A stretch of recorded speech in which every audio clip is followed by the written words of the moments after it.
Estuve viviendo en la vida en situación de calle. Al día siguiente ya estaba fuera del albergue La Gran Familia.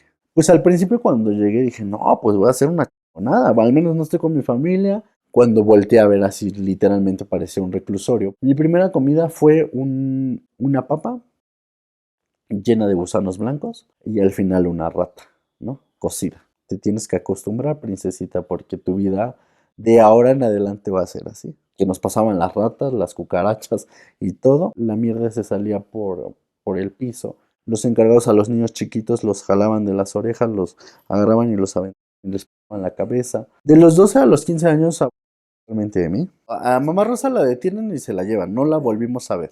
Tenía un promotor para que ella fuera Premio Nobel de la Paz. Somos de la Procuraduría General de la República. Ya los venimos a rescatar. Realmente creo que si no hubiera pasado eso, no estuviera yo aquí contándoles.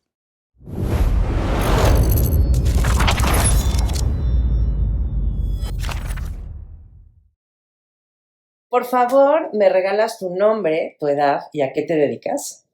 Hola, soy Eduardo Verduzco, tengo 28 años de edad, soy escritor, compositor, activista social.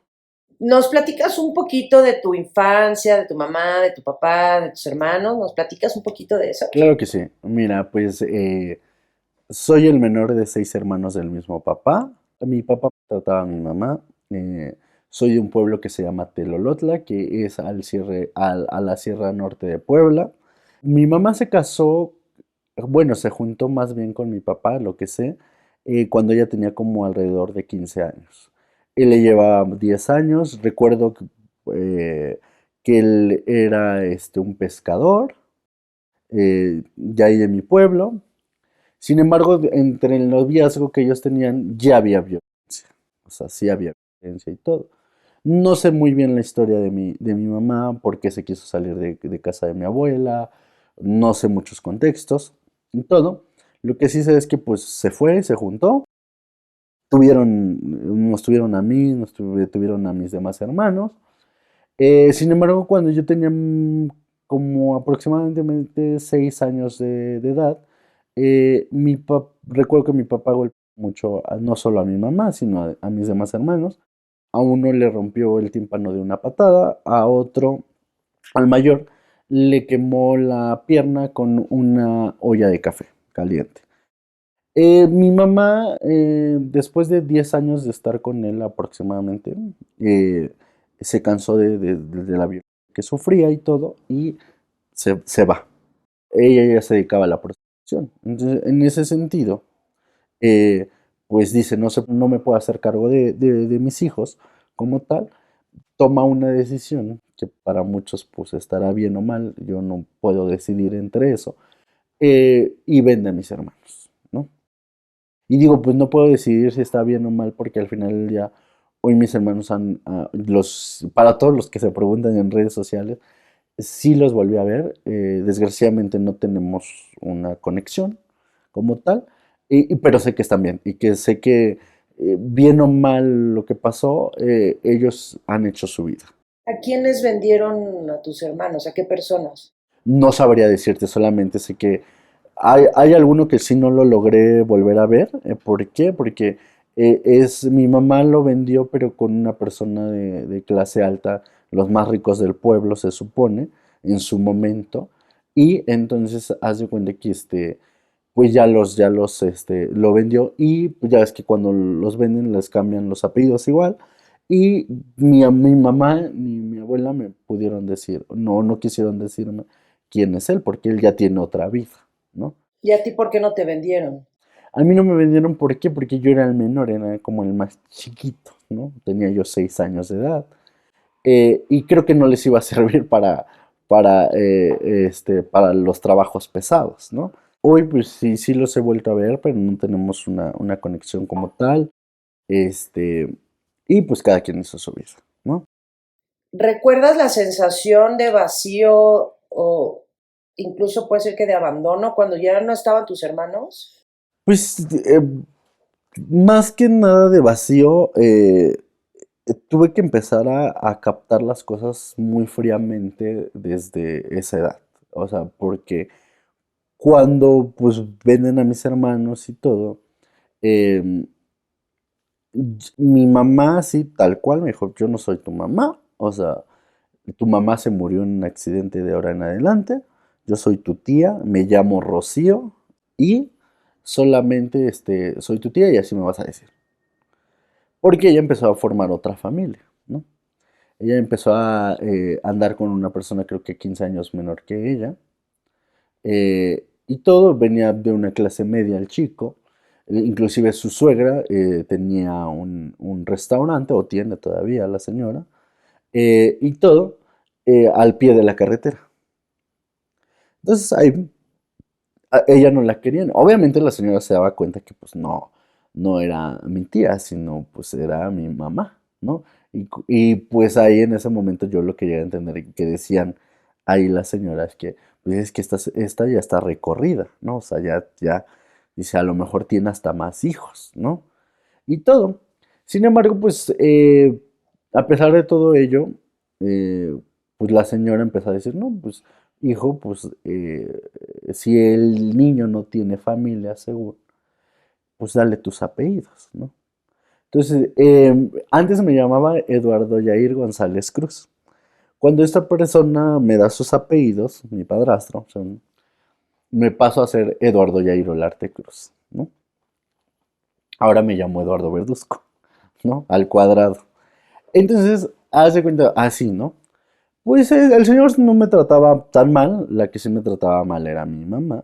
Yo nunca tuve un juguete, yo nunca tuve un abrazo, nunca tuve nada, ni regalos de Navidad, ni de cumpleaños, yo no, nunca había experimentado hasta lo que era tener una fiesta de cumpleaños, ¿no? Ni los convivios, en los convivios cuando yo empecé a ir a la escuela, eh, pues yo me metía en el baño de la escuela a llorar porque pues veía que las mamás de mis compañeros les llevaban, porque ahí les tocaba de cooperación de llevar un guisado y todo eso para los convivios, ¿no? Y pues yo no tenía nadie, ¿no? Que fuera ahí, a verme, ¿no? Y a estar conmigo, ¿no?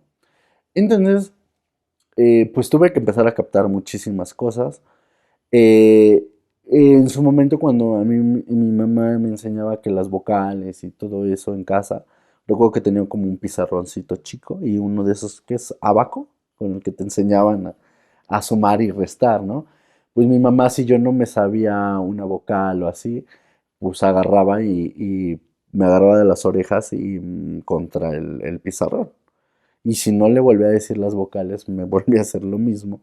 Y cuando tenía ataques de histeria, ella, me recuerdo mucho que en ese momento empezaron a salir las escobas de aluminio. Pues esas me las doblaba en la espalda, o si no, pues ya cuando se les quitaba el plastiquito, que ya estaban así, pues me dejaba cicatrices en la cara. Pues creo que todavía se llegan a ver las cicatrices que tengo. Ella queda embarazada, creo que ya tenía yo como 9 años de edad cuando quedé embarazada.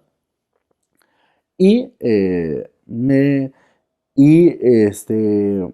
pues dicen, no, pues ahora sí voy a tener hijos. Y es cuando se embaraza de dos gemelos, de dos gemelitos. El embarazo era de alto riesgo, o sea, porque pues ya le decían al chavo le decían a mi padrastro, le decían, ¿sabes qué? O la salvamos a ella o salvamos a los niños, no podemos salvar a los dos, ¿no? Hicieron hasta lo imposible y pues al final ya se salvaron ambos, ¿no? Tanto los gemelos como ella. Yo digo, a pesar de haber vivido esa experiencia y tan cercano a la muerte, mi mamá nunca cambió. O sea, mi mamá nunca demostró esa debilidad, se podría decir, o esos sentimientos, ¿no? Entonces ya, ¿no? Tuve a los gemelos y a mí me dejaba en casa. O sea, a mí me dejaba en casa cuidando a ellos, me daba 10 pesos para que yo comiera, me compraba 5 pesos de tortillas y 5 pesos de jamón en la tienda. Y eso es lo que comía durante todo el día. Em, y pues a veces hasta se iba a los bailes y todo, y me dejaba, y luego llegaba mi padrastro y me decía que dónde estaba mi mamá, y pues yo le decía pues que no sabía, y todo, y pues ese güey, la verdad, pues con la hebilla del cinturón de esos pues de son de rancho y así, me daba de güey, se desquitaba conmigo, ¿no? Y eso a pesar de que pues mi mamá se supondría que en su momento buscó ya tener una familia estable y otra vida, que lo que decíamos, ¿no? Que, pues que ella ya quería formar una familia y olvidar el pasado, ¿no? Y todo eso. Sin embargo, pues creo que no, esa no era como su mentalidad, ¿no? Un día me deja cuidando a mis hermanitos estaban chiquillos, estaban en brazos, y yo me ocupaba desde hacer el aseo, lavar y todo eso. Y un día, no sé, puse la plancha en uno de los sillones, y no me fijé por estar cuidando a mi hermanito, y se me hundió, quemé su sillón. Mi mamá era de esas personas que les ponían a los sillones como mantas y así para que no se ensuciaran, ¿no? Un día descansa, porque ella trabajaba en el restaurante de su suegra. Y pues un día regresó y en la semana descansó y dije, madres. Dije, no, yo lo hago, ¿no? Yo las cambio, ¿no? No se preocupen, ¿no? Y todo, no hagas nada, mamá, ¿no? Yo lo hago. Entonces se dio cuenta, pues, de mi nerviosismo y de todo. Y pues, levanta y ve el hoyo que le hice a su sillón con la plancha. En ese tiempo yo ya tenía 10 años de edad. Y en ese arranque, pero de histeria, o sea, primero me empiezan a pegar con un cinturón mojado, ¿no? Mi padrastro. Y todo, pues ya así como que pues ya se habían desquitado, ¿no? Y mi mamá en un arranque de histeria, así, pero pues horrible, me empieza a pegar con el palo de la escoba. Ese será su preferido, ¿no? Como las escobas para pegarme. Al borde de que pues nosotros teníamos una mesa artesanal, o sea, de allá, y tenía como pequeños espejos transparentes, como eran como 4 cuadros, recuerdo de la mesa, y que me sube ahí y que me empezó a pero así, pero pues, con saña, horrible. Lo bueno que estaba en mi padrastro y que ya en el momento que ya sentía que ya iba con San Pedro yo, pues ya como que la quita y todo, y la trata de tranquilizar, la agarra y todo. Y es cuando pues me echó a correr, ¿no? En el pueblo de donde soy yo, pues es montañita tras montañita, o sea, son puros cerros y es pura terracería, ¿no? Entonces yo me escapo y todo, me voy. Yo sin embargo, pues quería llegar a casa de mi abuelita, porque era la única como que sí, pues nos veía. Ella fue la única que, por ejemplo, cuando eran las clausuras de año en la primaria, este, era siempre mi madrina, ¿no? Era siempre mi madrina. Y hasta recuerdo que el recuerdo más bonito que tengo es que ella me llevaba de esas galletas, que venían en una charolita, de metal. Ese era mi regalo, ¿no? Tampoco es que me viera mucho, porque no podía tampoco.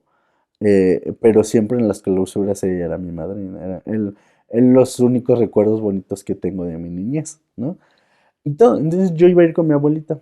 Mi mamá inventó que literalmente pues yo era un niño problemático, ¿no? O sea, que no podía conmigo, que hasta yo me echaba el dinero. O sea, le inventó muchísimas cosas, ¿no? Al borde de que pues mi abuelita creyó todo ese tipo de cosas. Me manda a un pueblo allá con una de sus comadres y todo. Eh, pero pues igual ahí me trataban súper mal, o sea, yo tenía que cortar 40 kilos de café al día porque es lo que aguantaba para traerme, o sea, menos del cuarto de costal y todo. Pues ahí yo venía como burrito, ¿no? Podía ir en el cerro y todo. eh, y pues cuando se entera mi abuelita va por mí. Y dice, no, es que porque pues, tenía yo miedo de decirle pues, que también ahí me trataban mal y todo eso. eh, y todo, y el chiste es que le hablan a uno de mis hermanos, uno que está antes del mayor. Él vivía en el Distrito Federal. Y le contaron muchísimas cosas, ¿no? Le dijeron pues, que yo era un ratero, que yo andaba en malos pasos y así, ¿no? Se querían prácticamente deshacer de mí, ¿no? Mi mamá, que yo le estorbaba muchísimo para ser feliz, ¿no? Y entonces, mi, mi abuelita dice, no, ¿sabes qué? Va a venir tu hermano, va a venir por ti y ya va por mí, ¿no? Recuerdo que ese día me dio unos Dixman, porque en ese tiempo eran los Dixman así. Sonaba muchísimo el reggaetón en ese momento, de antaño, ¿no? Y todo. eh, y pues ya, él llegó así bien, bien impresionante, ¿no? Llegó con un suéter, con una gabardina, así. Dije, ay, este güey tiene mucho dinero, ¿no? O sea, se ve, ¿no? El caché y todo. El chiste que pues ese hermano, me dice, pues ya vine por ti, ¿no? Va por mí y todo, llegamos a la Ciudad de México, bueno, entonces Distrito Federal. O sea que tu hermano sabía quién era su mamá y... Sí, él ya había crecido de otra manera aquí y es al contexto que voy. Él vivía con una persona que se llamaba Carlos. Tenía una cocina económica este señor que se llamaba El Cantarito en el barrio de Tepito. Mi hermano trabajaba con él y aparte vivía con él, ¿no? Este señor tendría alrededor como de 45 años aproximadamente, ¿no? En ese tiempo. Y todo, la primera semana todo bien, todo pues, ok, ¿no? A la segunda semana empezó a hablar de mí. Él me amenazaba que si le decía algo a mi hermano, pues lo iban a matar. Su pretexto para él que le decía a mi hermano, le decía, es que tu hermano es un mugroso, no se talla bien, y lo voy a tallar con piedra pómex sus codos, con pómex, así, la piedrita esta, y ese era su pretexto para meterse a bañar conmigo, literal. Mi hermano le creía, según. Yo viví dos infiernos, o sea, el infierno uno de estar cautivo con esta persona, que aparte me explotaba laboralmente, yo trabajaba con él, o sea, yo tenía que repartirle y tomar los pedidos a los puesteros de Tepito, y más aparte pues trabajar para él, ¿no? Y sin una paga, nada de eso. El infierno, yo le llamo el doble infierno porque pues yo prácticamente me sacrificaba para que mi hermano no le hiciera nada a esta persona. Y haz de cuenta, este señor Carlos le decía a mi hermano, ¿no? Es que este es un rebelde, es un mugroso, así. Y mi hermano me golpeaba. O sea, se subía arriba de mí, en los hombros, así acostado, y me daba de golpes. Y me decía, es que yo he tratado de ayudarte, y, o sea, recriminándome todo, y yo vivía esos dos infiernos, ¿no? La única persona que le podía decir lo que me estaba pasando y era la que también me violaba, ¿no? O sea, se me molía a golpes. Yo no sé, porque creo que siempre he tenido un ángel especial. Y cuando a mí me llevaban con su familia de esta persona, sus hermanas y todo, ellos tenían fábricas en Pinosas, fábrica de ropa para la mujer. Ah, tenían lana. Tenían mucha lana. De hecho, vivían, una de sus hermanas de este señor, vivía donde está el monumento a la revolución. Un casonón, ¿no? En ese tiempo tenía hasta taxis esa señora. Me recuerdo que cada semana me llevaban con ella, porque regular se reunían entre sábado y domingo, y la señora tenía un aprecio muy, muy afectivo hacia mí. O sea, me dice, no, no quieres que sea tu mamá. Y con ella, pues podía como hacerme niño, pues, ¿no? Pero cuando llegaba a casa, mi hermano me reclamaba, me decía, es que, pues, sí, a ver, compórtate así aquí, no soy estas chingaderas. Como que tenían mucho coraje, no sé qué onda. Realmente no lo puedo explicar. Hasta el mismo señor decía, porque luego la señora me decía, ¿y si te adopto? ¿Y si te vienes mejor a vivir aquí? Estás muy chiquito y todo. O sea, sí me querían de cierta manera su familia. Yo no les podía decir nada porque al decirles algo, yo iba a pagar todo, ¿no? Entonces, así, hasta que un día decidí huir. O sea, le di un puto a este cabrón. Ay, perdón por las palabras, pero le di un puto porque este señor ya me quería hasta poner falta.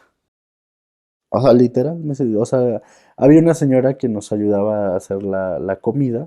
Éramos, esa señora que venía creo que desde Chalco a trabajar, recuerdo. Era ese señor, era mi hermano y era yo, los que entregábamos el equipo de trabajo. Y un día, pues, que mi hermano salió a repartir, ese señor me dijo, pues ya te voy a poner una faldita para que repartas y así. Porque yo empecé a cambiar muchísimo, o sea, pensé, siempre es como estar como a la defensiva, tener mucho coraje internamente y así. Y pues cuando me dijo eso, pues que le lanzo un ¿no? A medio hocico y que me eché a correr. Todavía vi a mi hermano, todavía vi a mi hermano y le dije, oye, o sea, sí, dice, no, estás mal, estás mal. y me dejó que me fuera. Así, o sea, sin más. Yo me escondí porque a una de las personas que le repartíamos, yo ya les había contado lo que estaba yo pasando. Pero esa persona me ayudó, esa persona me ayudó muchísimo. Es una mujer, la adoro y hoy me reencontré con ella y es una chingada lo que hace y todo, ¿no? En su momento me metí en una camioneta donde cargaban como pues la ropa y todo eso y me escondió. Me escondió y así me sacó del barrio de Tepito y me trajo a Nesa porque ahí, aquí tenía sus, bueno, en Nezahualcóyotl tenía sus talleres. Sí, de que estaba yo viviendo una temporada con ella y todo eso, hasta un día me llevó a su departamento, me dijo, pues ya para que no te quedes en el taller, tú vas a ser como mi mano derecha. Yo era bien aplicado, ¿eh? O sea, bien chambeador. A veces de los saldos nos ponían en el tianguis a vender. O sea, ya esa ropa, ella sí nos pagaba y todo. Y pues más que agradecido con ella, pues estaba yo súper cañón, o sea, decía, no, pues aquí me da de comer, me compra ropa, y hasta a su casa me lleva, o sea, y todo, me tiene esa confianza, hasta con su familia y todo. Pero un día yo ya le había contado cómo había estado la situación, y me dice, ¿qué crees? Dice, el señor, el que es tu tío, porque ese señor se hacía pasar por nuestro tío allá, dice, te anda buscando, dice. Y ya le están dando el pitazo, pues que estás conmigo. Dice, ya nos enteramos por ahí y todo, ¿no? Dice, dice, es que yo tengo miedo, dice. O sea, soy una mujer sola, pues, pues la verdad, pues, dice, es que si te llevo a una casa hogar, me van a pedir y me van a decir, y a lo mejor hasta me detienen, porque pues yo, ¿por qué te tengo, no? Y todo eso. Dice, y la otra dice, es que pues, o si no es regresarte con tu tío. Dice, agarra tus cosas. Y hasta me dio una de esas bolsas donde metían la mercancía de esas bolsas negras. Y me dijo, pues ahora sí que haz tu maleta. Dice, voy a decidir qué voy a hacer. Y se fue. Entonces yo agarré y dije, no, ni madre. O sea, yo no vuelvo a regresar donde me hicieron tanto daño y que me voy de su departamento. Agarré, pues ahí anduve. Ya tenía como 11 años de edad en ese tiempo. Estuve viviendo en la vida en situación de calle. Pues sí, o sea, suena muy feo, pero a veces tenía que buscar hasta los botes de basura para sobrevivir, porque pues sí, la calle es muy cool. Y la gente es muy cool, la verdad, o sea, y lo digo así. ¿Por qué? Porque yo a pesar de ser un niño de 11 años y todo que está viviendo en situación de calle, la sociedad es tan fuerte que te voltea a ver y te hace de menos. Yo sufrí mucho rechazo social, ¿no? Y todo. Entonces, ya pues yo estaba viviendo así. Pero cuéntanos de esa época cuando vivías en la calle. ¿Dónde dormías? ¿Pasabas frío, hambre? Bueno, entiendo que buscabas en los botes, pero ¿hiciste amigos? ¿Alguien te Sí, mira, ayudó? en la vida en situación de calle descubrí que la calle tiene dueño. La calle tiene dueño. O sea, sí. Donde yo me quedaba a dormir no es bajo un puente, porque pues tampoco era como una especie de parque, pero ese parquecito había un líder. Y ese líder te ponía, por ejemplo, si yo quería dormir ahí, yo tenía que pues juntar una cuota, o sea, lo que juntara de limpiar parabrisas y todo, o lo que la gente me diera, se lo tenía que dar para él, para sus monas y todo eso, y él me dejaba dormir ahí. Yo descubrí muchas cosas dentro de ahí. Nunca me llegué así como a monear ni nada de eso, pero sí descubrí una sociedad tan ojete, ¿no? O sea, la verdad, lo vuelvo a repetir, una sociedad que ni porque son niños pueden tener piedad de ellos, ¿no? O pueden apoyarles, ¿no? Siempre recibía así como que, pues, ay, ahí va el chamaco mugroso, ¿no? Este, caras despectivas por mi aspecto. Sí sufrí hambre, sí pasé, fríos y todo, miedo también, miedo a que me hicieran algo. Y todo, porque a pesar de todo el historial de violencia que ya había recorrido, no me había vuelto una persona violenta. O sea, todavía era temeroso, hasta de los golpes, de agarrarme a brazos y así. Una vez descubro con una señora que pasó por ahí, me dijo, dices que puedes cambiar tu vida, dice, puedes ir al DIF de Nezahualcóyotl, hasta me llevó hasta la puerta y me dijo, ay, pues ahí te ves, ¿no? Pero me dijo, ¿sabes qué? Te voy a enseñar. Dice, te voy a enseñar que puedes cambiar tu vida. Dice, vas a este DIF y ahí vas a estudiar, te van a dar de comer, te vas a bañar, vas a ser un hombre de bien y todo, ¿no? Voy al DIF, o sea, prácticamente me entrego, ¿no? Y les digo, oigan, pues es que me llamo Eduardo Yair Olarte Cruz, soy de la Sierra del Norte de Puebla, mi mamá se llama, bueno, no lo puedo decir aquí, pero pues así, tal cual, y ya me dicen, ¿sabes qué? Me dicen, no, es que tú te estás escondiendo, tú ya robaste. Mandaron a traer unos güeyes un día, que venían todos enchalecados, ¿no? Así como si fueran policías. Y yo llorando, ¿no? Sí, no, es que yo solo quiero cambiar mi vida. Yo recuerdo que cuando era niño quería ser doctor, imagínate. Y yo decía, no, es que yo quiero cambiar mi vida, quiero estudiar, quiero pues ir a la escuela, quiero comer bien, quiero bañarme. Así, ¿no? Y ellos así bien enojados. No, es que te estás escondiendo. Ya inclusive ya descubrimos que mataste a alguien. Dice, por eso estás viniendo acá y todo. Y yo así de, no, pues ya hasta que estaba yo así con las emociones a flor de piel y llorando, me dejaron en paz. No me llevaron al DIF como tal, sino me llevaron a un anexo, porque no tenían cabida en el DIF. Ahí estuve aproximadamente como 2 meses, en el DIF de Nezahualcóyotl y todo. Y en ese anexo pues estuve viendo esos 2 meses, pues yo no sabía ni qué onda, porque nos ponían a leer la Biblia, nos ponían así en escuadra, nos daban a veces cosas sin sal y el famoso caldo de oso, ¿no? Que pues, te dan las verduras así con agua y órale, ¿no? Y todo, veía que uno se ponía en heavies y todo, pero pues hasta ahí, ¿no? Una noche, en la madrugada, llegaron dos trabajadores sociales, un hombre y una mujer. Me subieron a un carro que tenía seguro de niños y me dicen, ya encontramos a tu familia. Ya encontramos a tu familia y te vamos a llevar con ellos, ¿no? Bueno, dije, bueno, pues ya. Dije, si ya no hay más, pues me van a llevar con mi familia, ¿no? Así. Dije, no, pues ya las encontraron, pues ta. Al día siguiente ya estaba fuera del albergue La Gran Familia. Estaba allá afuera, solo vi así como unas rendijas. De frente en su escritorio estaba Mamá Rosa, Rosa del Carmen Verduzco Verduzco, eh, una viejilla, no se puede decir. Tenía un suéter rojo que estaba bordado al lado izquierdo que decía La Gran Familia y tenía dos monitos, dos niños, ¿no? Se supone sonrientes. Una falda de cuadros roja, unos guaraches grandes de llanta y un radio de esos grandes, así como tabiques, que usaba para comunicarse con todos los encargados. En la entrada principal estaba un oficial, que es el que custodiaba que no se escaparan las víctimas del albergue de La Gran Familia. Pues al principio cuando llegué dije, no, pues voy a hacer una nada, al menos no estoy con mi familia, pero yo voy a salir hecho una chingada de aquí. Voy a estudiar música, porque pues, el recorrido que nos dieron en el primer patio estaba el salón de actos, estaba la sinfónica, del otro lado estaban los de piano, ahí mismo estaban los salones de clases, este, estaba el coro, ¿no? O sea, no manches, pues de aquí, o sea, al menos no estoy con mi familia, pero pues voy a salir hecho una chiquería, voy a estudiar y así, ¿no?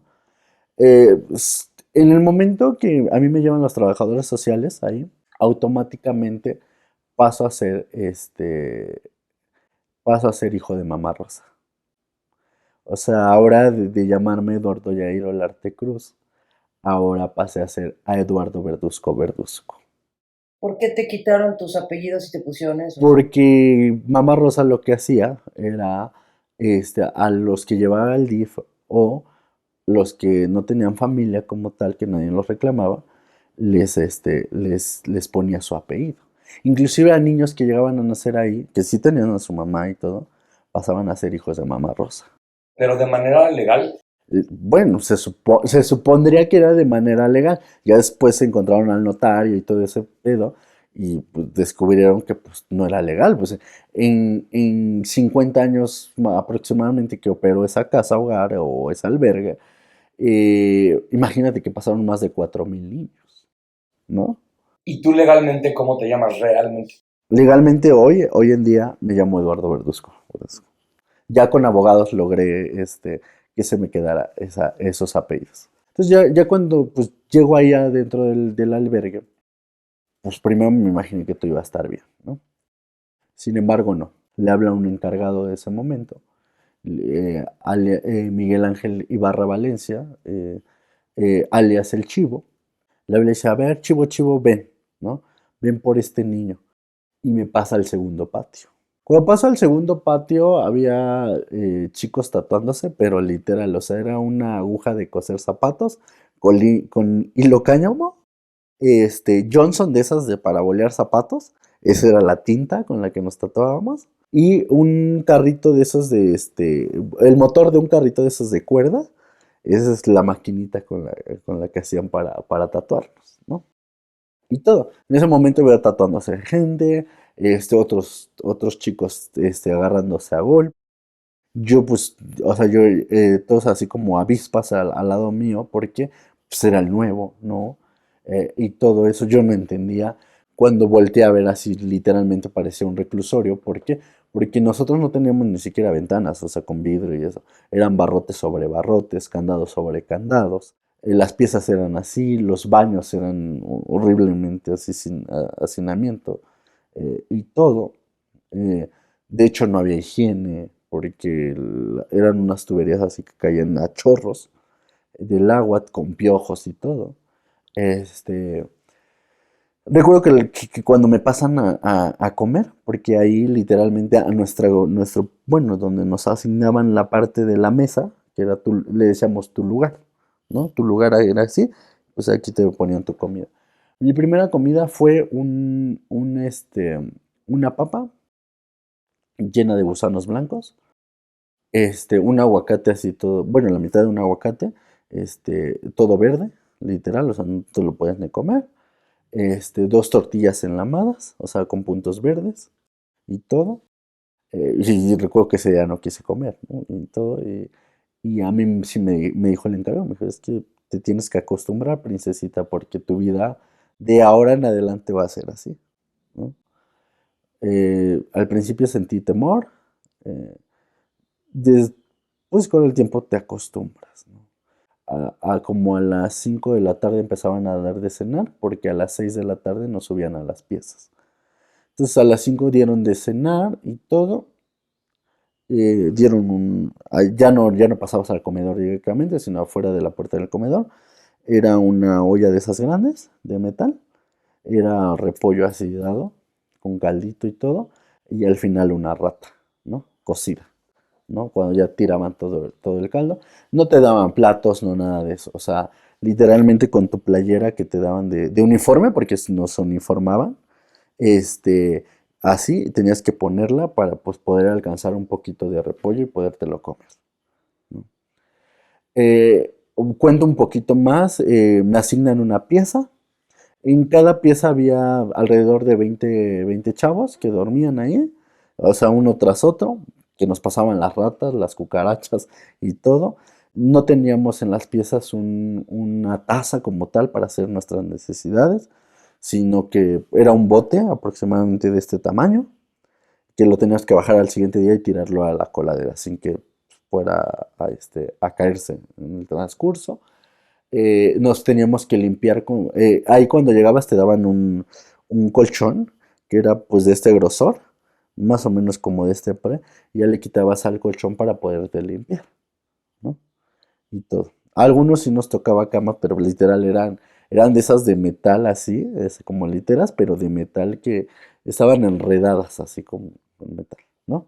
Y todo, este, a mí me ponen en una pieza, había un encargado que cuidaba, o sea, haz de cuenta, te cerraban, te contaban y todo, y te ponían un candado, como dos candados, así. Y entonces ponían un encargado, que es el que cuidaba, que pues no fueras a tirar un barrote para escaparte, que no fueras a hacer un pozo, y todo eso, ¿no? Al siguiente día, cuando te bajaban, te contaban. O sea, había un encargado para la primaria, había un encargado para contar a los de secundaria, otros para los de prepa y otros para los que habían terminado prepa hace añísimos. Hago un hincapié que también los chiquitos sufrían muchísimo porque estaban aislados en otras piezas, pero en esas piezas hasta literal la mierda se salía por el piso y ellos tenían que así en sus colchones todos miados, sufrían mucho abuso sexual por parte de los encargados. Los encargados a los chiquitos los jalaban de las orejas, los agarraban y los aventaban y les pegaban la cabeza. Y pues ya, ¿no? Ya cuando te contaban y por ejemplo, literalmente eran como a las 6 de la mañana que te bajaban y te contaban. Después algunos nos metían a bañar con chorros de agua fría, pero así como pollos, o sea, literal, o sea, se ponían en la puerta del baño, todos amontonados así. No teníamos higiene, no teníamos jabón, no teníamos toalla, no teníamos cambios de ropa, o sea, te metías al chorro literal, así, demostrabas que ya te habías bañado todo con frío y con tu misma playera te secabas, ¿no? Ese día cuando a mí pues me pasó eso, que pues fue con mi misma ropa con la que llegué, después me pasaron a clases de solfeo, porque pues, si estudiabas música y todo, te hacían los sonidos. Y tú tenías que ir en el pentagrama escribiendo las notas musicales y todo. Y si no lo hacías, pues le ponías así unos palazos, un palo de este tamaño, y le ponías, te pegaba. Y si no, pues te quitaban hasta la comida, que la comida estaba echada a perder, ¿no? No obstante de eso también, pues, dicen, si no aprendes música, pues la verdad te vamos a quitar tu comida, ¿no? Y todo. ¿Cuál era la necesidad imperiosa de que ustedes aprendieran música forzosamente? Ah, porque nosotros, bueno, en su momento lo voy a decir que es, por ejemplo, nosotros veníamos a tocar a Bellas Artes, al Palacio de Bellas Artes. Tocábamos en el Centro Fox. Iban maestros de la Universidad de Guanajuato. Porque Mamá Rosa tenía ese sentido, ella tenía esa filosofía que si les enseñaba música, decía, no, pues ahorita se suben a cantar y ya se ganaron la vida. Esa era su filosofía. Que con la música tú podías lograr lo que quisieras, ¿no? Y que no dependías de nadie que te mandara y así, y eso es lo que ella creía, ¿no? Entonces a nosotros nos enseñaban solfeo todos los días. Después de las 6 de la mañana de contarnos o de bañar, solfeo, hasta las 8 de la mañana. Había personas que ahí mismo habían crecido y habían sido maestros, hasta familias enteras ahí, ¿no? Que ya tenían hijos y todo.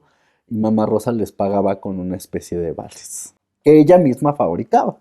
Les pagaba, creo que pues, la tocada de 50 pesos, creo, en ese momento. Y ella misma, cuando les pagaba, que cuando era su día de raya, les vendía los jabones Lirio, la pasta, el champú, las cajas de mazapán. Entonces, ya después de pasar a clases de solfeo y todo, pasabas a desayunar. Pues te daban la comida echada a perder. O sea, a veces había hasta puercos que se morían atrás, porque atrás del albergue había puercos. Quién sabe de qué se murieron, pero así lo hacían, así con todo y pelos, ahora sí, literal. O sea, te daban la carne. Nosotros empezamos como a tratar de sobrellevar todo eso que hasta bromas se hacíamos, ¿no?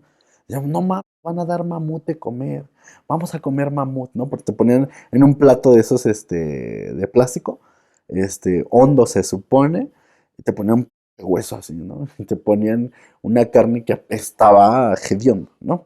Horrible. Ahí va un tema como la parte de la comida. Mamá Rosa recibía donaciones al por mayor. O sea, literalmente diario iba una camioneta de esas que están abiertas de la parte trasera.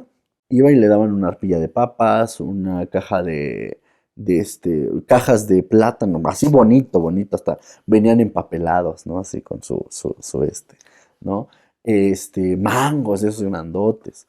Lo que hacía Mamá Rosa era mandarlo a guardar a las bodegas y cuando ya estuviera putefacto, dárnoslos. O sea, ya cuando hasta le salía así como la ramita, ¿no? Al mango, al hueso del mango, y que tenía gusanos blancos, no lo daba. O sea, le gustaba torturarlos. Exactamente. O sea, con el tema de la comida era así. Hasta grandes marcas, o sea, Y que yo recuerdo que en ese tiempo, pues, ahora lo censuraron porque es tema como de racismo y discriminación, pero había algo que se llamaba negrito bimbo y tu lonchibom, que era tu negrito bimbo y traía tu lechita, ¿no? Llegaron camiones grandísimos de esos, hasta del agua Bonafón cuando empezaron a sacarlas de 600 de sabores, ¿no? Llegaban así a madres, o sea, y todo.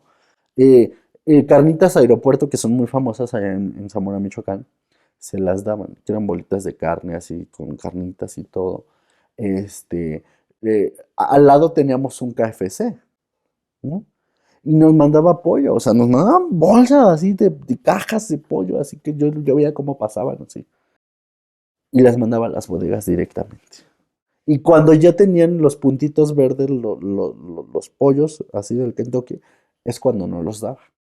Las tortillas de harina, yo tengo un trauma, pero cabrón, hasta el día de hoy, que sí las como, ¿no? O sea, ya te he tratado de, si no superar, saber que eso ya no está mal, porque estoy comiendo comida bien y en buen estado y todo, ¿no?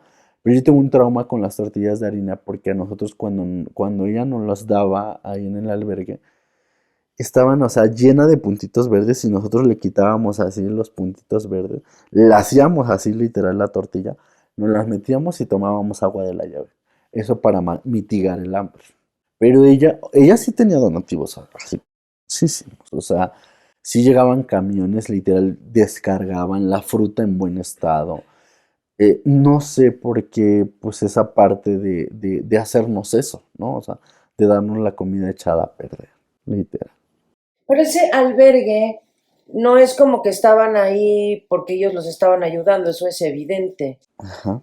Y por lo que entiendo, tampoco se podían escapar, estaban encerrados. No, fíjate que para allá voy, yo sufrí muchísimo de los 12 hasta los 15 años de edad.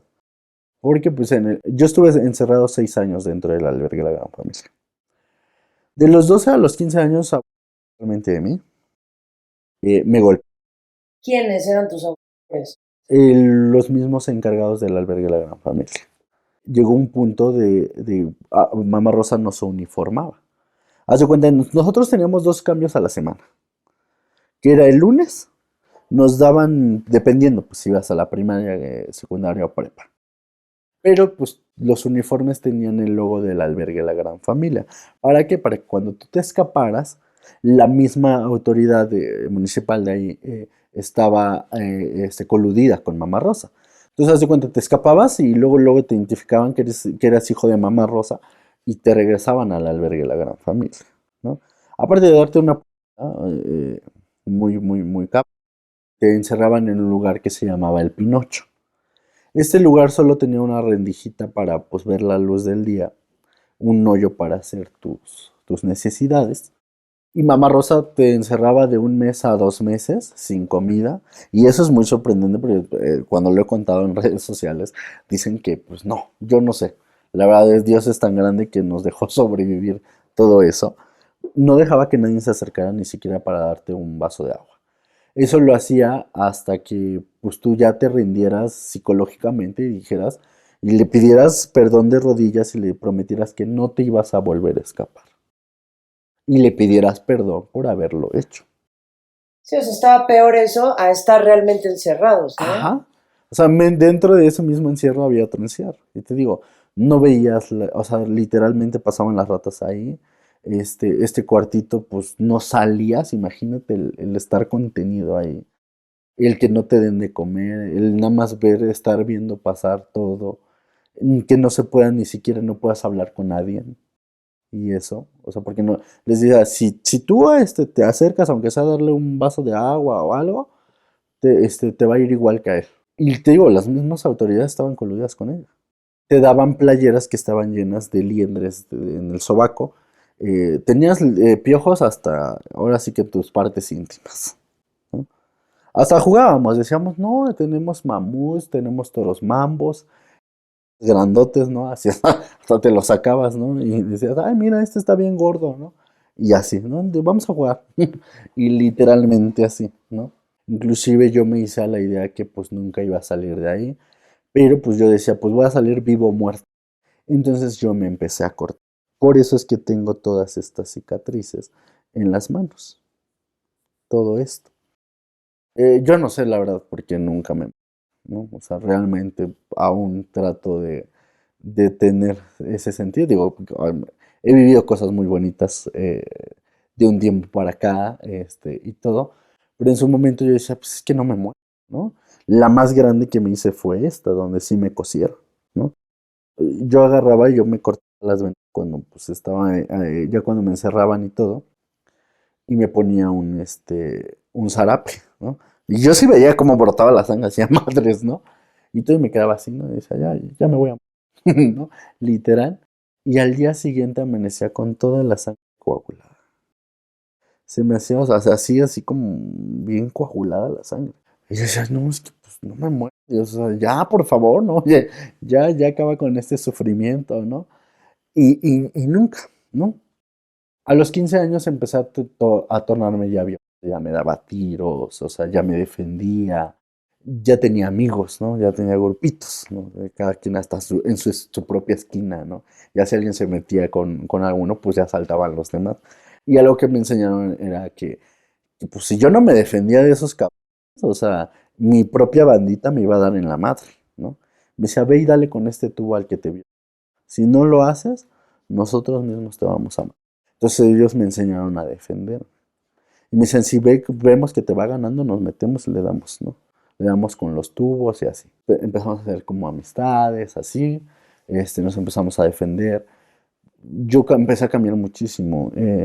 Yo ya estaba a la defensiva. Alguien me decía algo, aunque fuera bueno.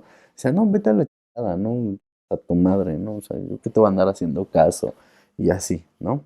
Cuando tenías cierta edad, ya te daban unos Dixman, ya podías pedir unos tenis, pero ahí todo era como cambio. A mí me dieron, cuando yo tenía 15 años, yo pedí unos tenis así, pero como para básquetbol, no como de la NBA, ¿no?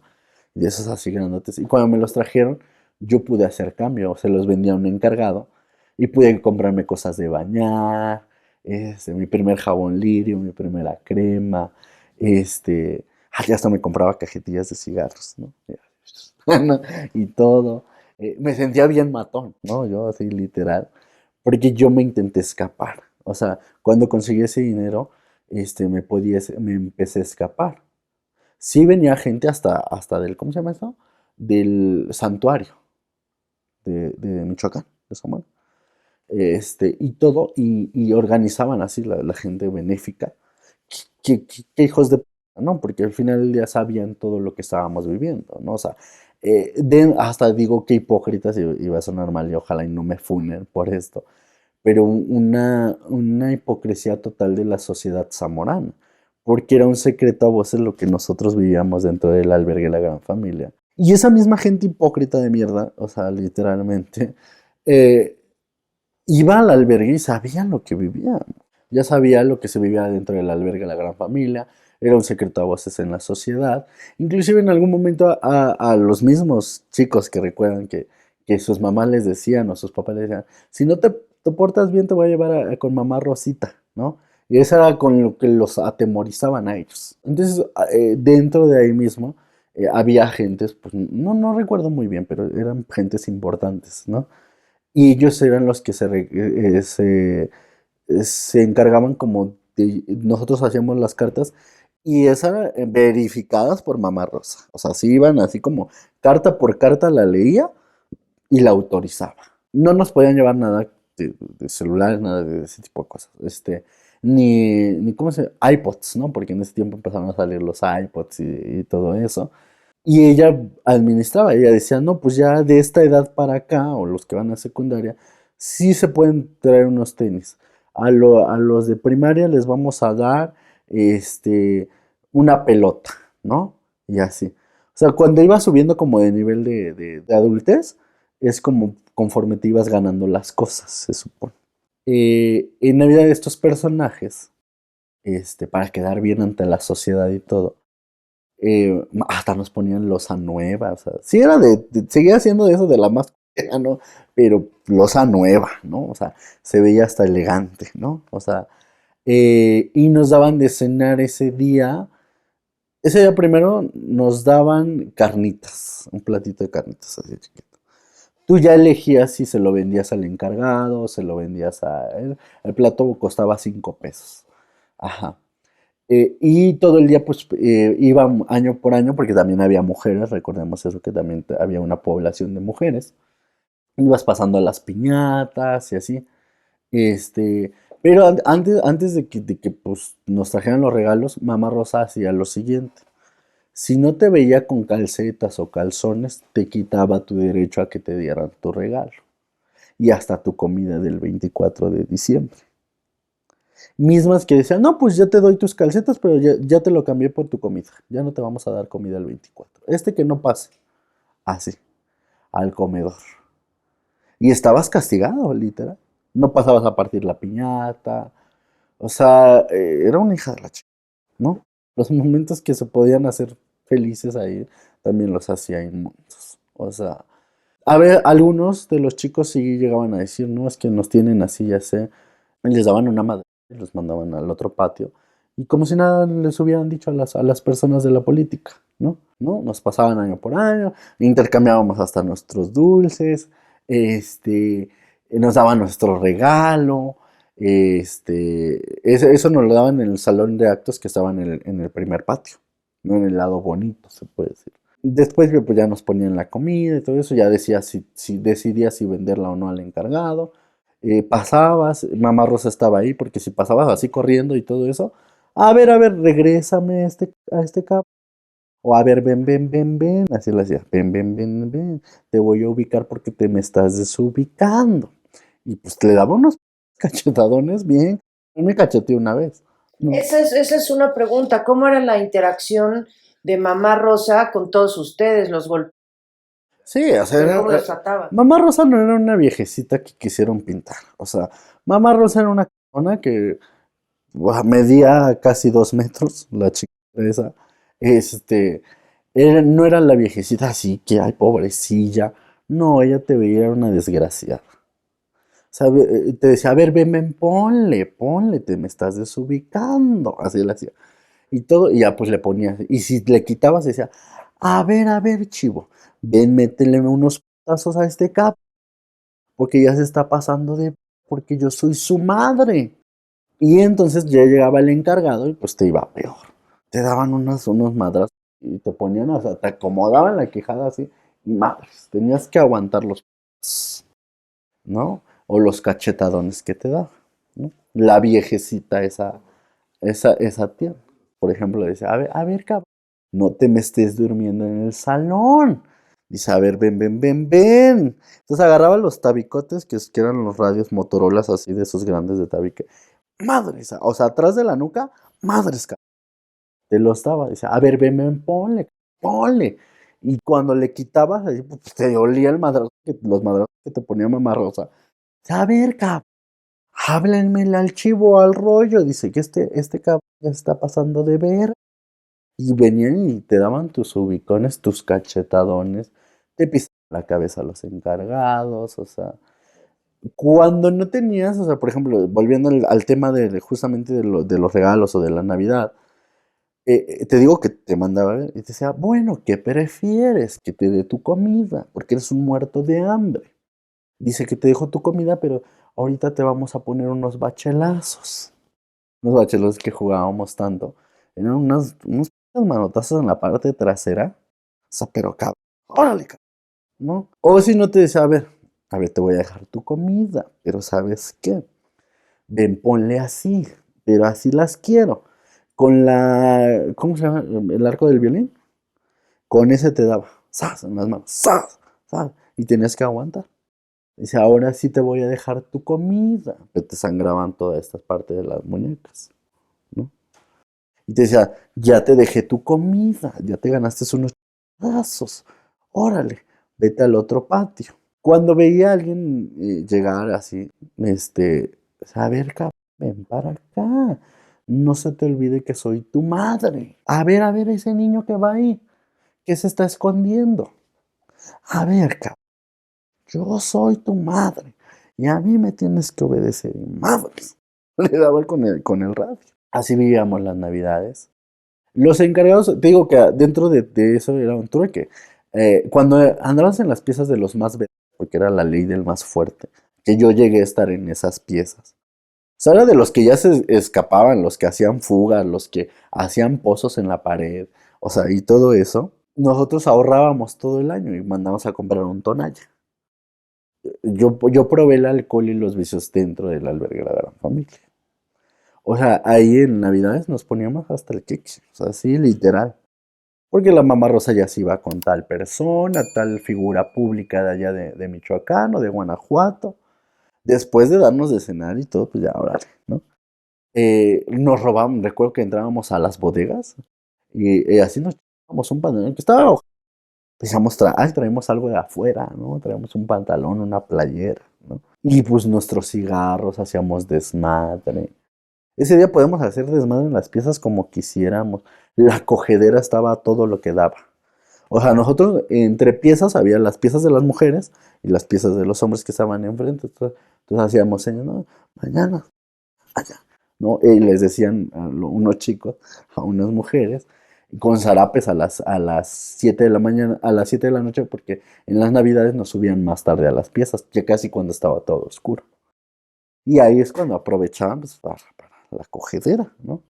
Lamentablemente, cuando salían embarazadas dentro del albergue de la Gran Familia, una, a veces había encargadas también mujeres, de que se encargaban de que las mujeres no se escaparan y todo. Mamá Rosa, o las mandaba a practicar con cloro, con golpe. O sea, había mujeres que en su momento llegaron a quedar embarazadas dentro. Y como no tenían familia o nadie las reclamaba, pues hacía lo que quisiera, ¿no? Las encargadas las pasaban por todo el segundo patio así arrastrando, pues, de que ya iban todas golpes, porque salieron embarazadas y todo. Ya Mamá Rosa tenía la última opción, ¿no? Decía, quiero que le des cloro de tomar y que así, literalmente. Y me imagino que hubo chicas que murieron. No, gracias a Dios, no. O sea, en el periodo de los 6 años que yo estuve, más que uno se murió y eso se murió creo que de muerte natural, porque ya estaba muy grande el señor. No sé por qué sobrevivimos tanto a, a- a tanta negligencia. O sea, porque hubo momentos donde yo, por ejemplo, tuve una diarrea que sí, o sea, yo no la cuento. O sea, mis órganos estaban súper mal. Nosotros recuerden que en un momento pasamos la primera pandemia que fue la influenza, ¿no? Yo la viví dentro del albergue de la Gran Familia. Que era, pues, sentías que la cabeza te iba a explotar y era horrible. Nosotros no tuvimos médicos, nosotros no tuvimos atención médica. O sea, sobrevivimos dentro del albergue de la Gran Familia. Yo esa diarrea que te hablo monumental, que estuve toda la noche así ya siendo verde, ya mis órganos estaban muy mal. Y todo, hasta el encargado se apiadó de mí. Me hicieron un atole. Y con eso quedó. Y es muy increíble. Los encargados sí comían bien. Ellos sí se podían robar las cosas, los panes, todo eso. Y hacían negocios dentro del mismo albergue. Recordemos que también dentro del albergue de la Gran Familia había privilegiados, porque había gente que los había llevado a su familia y que tenían visitas cada 2 meses, cada 3 meses, hasta cada 6 meses, 2 veces por año. Siempre que venía la visita, estaba un encargado o encargada custodiando que este muchacho no dijera nada. Pero dentro del albergue también tenían una red bien cabrón, que los mismos encargados que les daban protección a estas personas, a estas personas que sí tenían visita y así, porque les pagaban, ¿no? O sea, les pagaban así. Hasta conseguían celulares, hasta dentro de un pastel en la visita, metían el celular. En una pasta metían el dinero, ¿no? Los familiares. ¿Por qué? Porque estas personas que sí tenían teléfono, los encargados, sin que Mamá Rosa supiera, le hablaban al familiar. Y al familiar lloraba, no, es que me tienen amenazado, ¿no? Y así aquí en el albergue, y si no das tanto, me van a pegar, ¿no? Me van a hacer esto, ¿no? Y ya con eso, pues el familiar iba y les dejaba bajita la mano a los encargados para que le dieran protección, como en el reclusorio, o sea, ¿Pero literal. por qué no lo sacaban de ahí? ¿Por qué no? Es que se cuenta, tampoco justificó tanto. Había familias de escasos recursos que decían, ¿sabes qué? Pues yo voy a dejar a mi hijo porque yo no tengo para darle de comer, para que no tenga una educación, para que esto. Mamá Rosa hacía convenios. Dice, yo te voy a entregar a tu hijo hasta los 18 años, ¿no? Y se firmaba el convenio, un tratado legal. Gente que no tenía conocimiento tampoco de leyes, que no tenían para un abogado, o sea, cosas así. Entonces, cuando llegaba la fecha de vencimiento del contrato, no te lo doy porque es mi hijo también. Porque yo soy su mamá. Y luego decía, bueno, sí te lo voy a dar, pero dame 1,000,000 de pesos. No, o sea, es una mamá. O sea, no. O sea, si la señora no tenía para darle educación y comida o techo a su hijo, ¿cómo iba a conseguir 1,000,000 de pesos para que se le regresaran a su hijo? Oye, pero, Lalo, ¿por qué Mamá Rosa o por qué el albergue los tenía ahí? Me imagino que había una finalidad, un fin, y también había un fin de para que tomaran clases de solfeo y que fueran a cantar a lugares. Todo eso debía tener un porqué. Mira, yo te puedo contar algo. Yo lo entendí después porque yo cuando salí y pasé muchas carencias, logré obtener un trabajo en el gobierno federal. Estuve yo en la Fiscalía Especializada para la Atención de Delitos Electorales. Y en algún momento logré encontrar como muchas cosas. Eh, yo recuerdo mucho que cuando estábamos dentro del albergue, a los que todavía no cumplían la mayoría de edad, Mamá Rosa les mandaba expedir las credenciales del lector. En ese tiempo existía el IFE. Ese tenía el poder, y bueno, no puedo decir el partido político, obviamente, por razones de protección, eh, pero pues esa decía, si ganamos les vamos a dar un bolillo, ¿no? Porque ya saben por quién votar, por el partido bolillo, ¿no? Y todo. Y agarraban a 100 gentes que ya eran mayores de edad o que todavía no cumplían la mayoría de edad, y les daban las credenciales y decían, vota por el partido bolillo, y los llevaban custodiados a la casilla electoral. Imagínate, ¿no? Y pues ya te imaginarás que representan votos, ¿no? Además recordemos que la cercanía muy muy grande de Mamá Rosa con Marta Sagún y con Vicente Fox, ¿no? Por eso íbamos a tocar nosotros al centro Fox, literalmente. Y me imagino que iban a tocar también a otros lados. Exactamente, o sea, te digo, tocábamos en Bellas Artes, en el Centro Fox, fiestas privadas que se rumoran que eran del narcotráfico en ese ¿Cómo está momento. esa onda de las fiestas privadas? Es que, haz de cuenta, a Mamá Rosa le pagaban tocadas, pero todo era como favores, ¿no? Y justamente te comentaba eso de los vales que pagaba, que ella misma hacía dentro del albergue como moneda de cambio. Y le decían, no, pues si tocan hijos, yo mañana les voy a pagar 50 pesos en vales, ¿no? Entonces iban a tocar, o sea, íbamos a tocar a fiestas privadas, pero pues nunca supimos. Íbamos custodiados, obviamente. Pero pues sí había casos enormes, o sea, te puedo decir, ¿no? O sea, sí había lujos, sí había muchísimas cosas feas, ¿no? Y todo. Y en esas casas, además de que iban a dar shows, que eran lugares evidentemente de gente con dinero y con poder, ¿pasaban más cosas en esas fiestas? Pues no, no porque Mamá Rosa era muy estricta. Se rumoraba que, o sea, digo, es un rumor, se rumoraba que ella tenía muchos nexos con el cártel de allá. O sea, sí, eso sí. Yo me acuerdo de una señora que en un momento llegó, una señora gordita, güera, que le dijo a Mamá Rosa, déjame esconderme aquí. Se lincó a medio patio de la principal, pero pues se supone que se escondía de alguien grande. Y Mamá Rosa dijo que no. Se rumoraba mucho del poder político hasta en el narcotráfico, porque era una señora que nadie le podía hacer nada, ni las mismas autoridades. Había denuncias de 20 años atrás antes de que nos rescataran.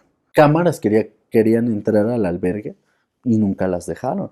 Y por eso se cuestionaba mucho a la autoridad, porque decían, en 20 años ya había denuncias y todo, y ustedes no hicieron absolutamente nada por abrir el albergue. O sea, dicen, no, pues es que el nivel de corrupción era mucho mayor. O sea, que sí llegó a aportar un dinero muy enorme, ¿no? Realmente el poder político estaba en todos lados. O sea, por ejemplo, a mí me admira mucho cuando en ese entonces era la alcaldesa Rosa Hilda Bascal, de Michoacán, y su hija estaba en el DIF. era la directora del DIF de allá de Michoacán. Ya llegaron bien hipócritas cuando pasó el operativo de, no, es que nosotros no sabíamos nada, ¿no? Cuando meses antes atrás hasta fotos tenía con Mamá Rosa, ¿no? Ya, ahí están en internet, ¿no? Y llegó, no, es que nosotros no sabíamos nada, pero vamos a apoyar a las víctimas y todo eso. Pero ya tenía nexos, hasta había una, creo que se llama Heréndida, algo así, era la oficial mayor, creo que en ese tiempo, una mujer, y hablábamos mucho. Ella tenía mucho poder, inclusive nosotros, los que nos iban a dar clases ahí, eran dados por la Secretaría de Educación Pública.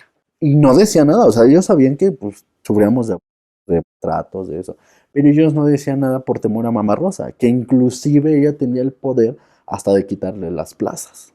¿Por qué tenía tanto poder? ¿Por qué tenía esos contactos? ¿Ella qué? Yo te puedo decir que, y hasta lo último que sé, porque a mí en algún momento me dijeron, tú eres hijo legítimo de Mamá Rosa legalmente, ¿no? Puedes reclamar sus propiedades como hijo. Obviamente lleva un juicio muy, muy fuerte y es años, ¿no? De litigar y todo, pero porque ella era la dueña de la mitad de Zamora, Michoacán. Ella empezó su labor, según su labor altruista, a los 13 años de edad, cuando recogió a su primer niño. Ella tenía un tesorero, o sea, alguien que se hacía cargo de todas las finanzas.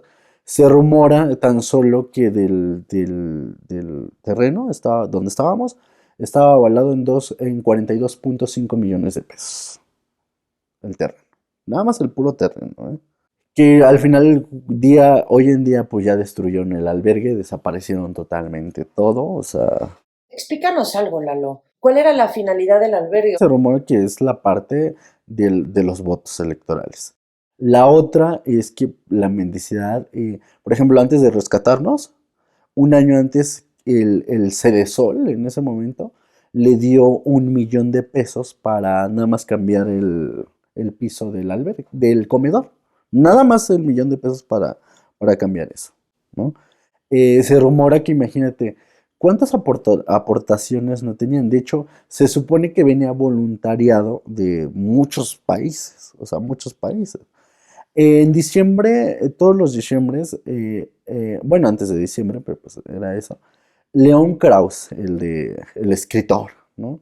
Le hacía unas revistas porque Mamá Rosa hacía algo que se llama Kilómetro de Plata, que a los que no se escapaban, a los niños chiquitos, los ponía a botear por todo Michoacán, o sea, por todos los poblados, ¿eh? O sea, los hacía botear, que realmente ya no necesitaba dinero, ya no era, o sea, solamente era como la fachada. Algo así que no me creen y que pueden buscar la foto, hasta la tengo yo, es que en dos de las visitas que hizo la reina Isabel de Inglaterra a México, en una de ellas la recibió en Guadalajara con el mariachi de la gran familia. Y la reina Isabel le regaló una alberca olímpica que estaba en la parte trasera de donde estábamos nosotros. O sea que no la veíamos, pero estaba en la parte trasera. Y le regaló un gimnasio olímpico también. De eso donde te subes, ¿sabes? Como calistenia, algo así. Que así, o sea, todo ese tipo de cosas le regaló. O sea, entonces ella los usaba a todos ustedes como fachada para obtener cosas Ajá. y De dinero. hecho, ella, antes de que nos rescataran también, era, tenía un promotor para que ella fuera Premio Nobel de la Paz. Ajá. O sea, yo estoy mencionando todos estos datos para que la gente dimensione el poder político que tenía. O sea, cuando a veces hasta los presidentes, o sea, que son los presidentes de la República, no pueden llegar a los reyes, ¿no? De España, de Inglaterra y eso. Imagínate una mortal, se supondría que una mortal que tiene a niños de escasos recursos, de la calle, de todo eso, llega a codiarse con la reina Isabel de Inglaterra.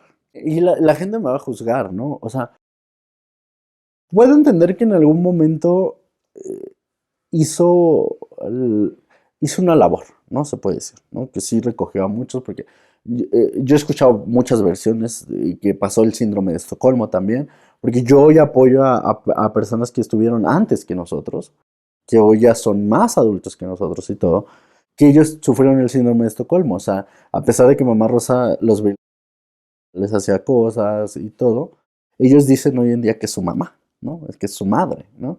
Respeto mucho sus versiones y todo, y así, pero ellos dicen que en algún momento no había ese trato, no había esas cosas, ¿no? O sea, porque ellos llegaron desde niños, ¿no? Hubo gente que salió 50 años después de haber entrado a ese albergue.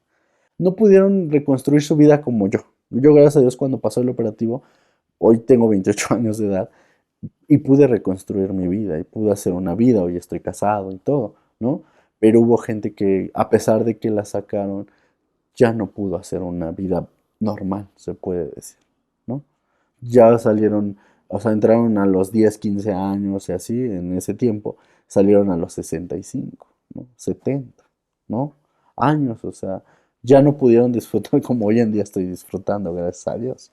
Puedo llegar a pensar que en algún momento sí hizo una labor altruista y se perdió en el camino, y todo eso se supone asistencia social bien, se volvió ya nada más para recibir recursos, para su propio ego de mírenme, yo soy Mamá Rosa y yo soy, o sea, hasta puedo mover, ¿no?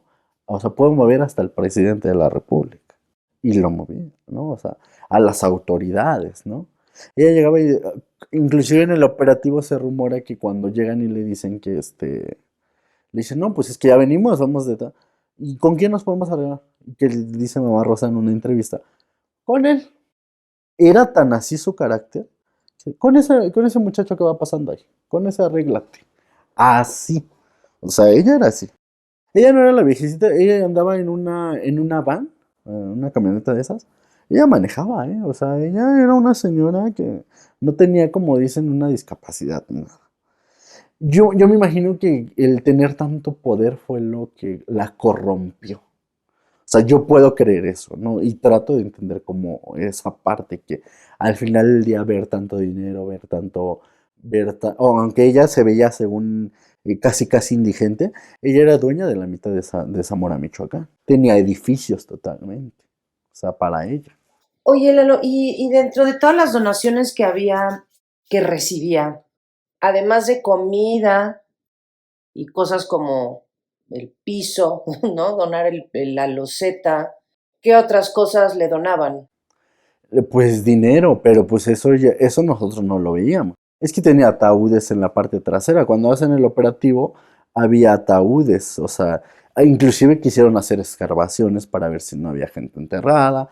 O sea, pero ya el escándalo era tan mediático que, o sea, ya no sabían qué hacer. Sacaron 2 toneladas de basura en total. O sea, fueron semanas. O sea, el operativo fue en julio. Yo salí creo que hasta finales de agosto del albergue, ¿no? Pero a ver, platícanos, Lalito, del operativo, o sea, porque bueno, entonces ya todo sigue marchando igual de horrible en el albergue, Todo sigue marchando como como habitualmente marcha. Ajá. habitualmente se daban las cosas y funcionaban. Pero ¿en qué momento hubo un operativo? ¿Por qué? Platícanos eso. Yo ya era de los rebeldes, yo le decía a Mamá Rosa, iba y yo le decía, ¿no? Ahí a su escritorio, yo le decía, hija de tu madre, ya déjame ir, yo ya me quiero largar de aquí. Y pues yo ya sabía que pues eso llevaba consecuencias, ¿no? Pues de que me iban a dar una madre, de que me iban a encerrar en el Pinocho, pues ya me empecé a fugar y todo, pero pues las mismas, ¿no? Me agarraban y todo. Eh, Llega el 2014 y creo que estábamos en época de vacaciones, ¿no? Recuerdo que todos habían pasado a desayunar, pero pues te digo que me recuerdo más o menos que eran vacaciones porque en ese momento nadie estaba en el patio principal. Después de que todos pasaron a desayunar, todos estábamos en el segundo patio. Vemos a Mamá Rosa que pues, sale en quiza, o sea, sale con un fondo blanco, sus guaraches, un suéter rojo, que era siempre distintivo de ella, y ya nos dicen, ¿sabes qué? Que les dice a los de la entrada, al policía, les dice, ¿sabes qué? Mira, no los dejes pasar, no los dejes pasar. Y madres, ¿cuál viejecita? Y se fue por todo el otro patio y no la volvimos a ver. Cuando volteamos a ver, estaban así como en las series de películas, así como madres, todos rodeándose así encapuchados, o sea, con helicópteros, En esta parte que ahora conozco quién hizo el operativo, bueno, quien lo encabezó, más o menos, el oficial. En ese momento llega y nos dice, somos de la Procuraduría General de la República, ya los venimos a rescatar, nos hacen así como a un lado, pero nos empiezan a dar números. O sea, nos empiezan a dar números a los hombres y todo. Llegan a entrar gente del operativo con unas madres que son como unas tijeras y tiraban los candados, ¿no? Nos empiezan a contar todo eso. Yo creo que no se imaginaron o no dimensionaron la magnitud del operativo, ¿no?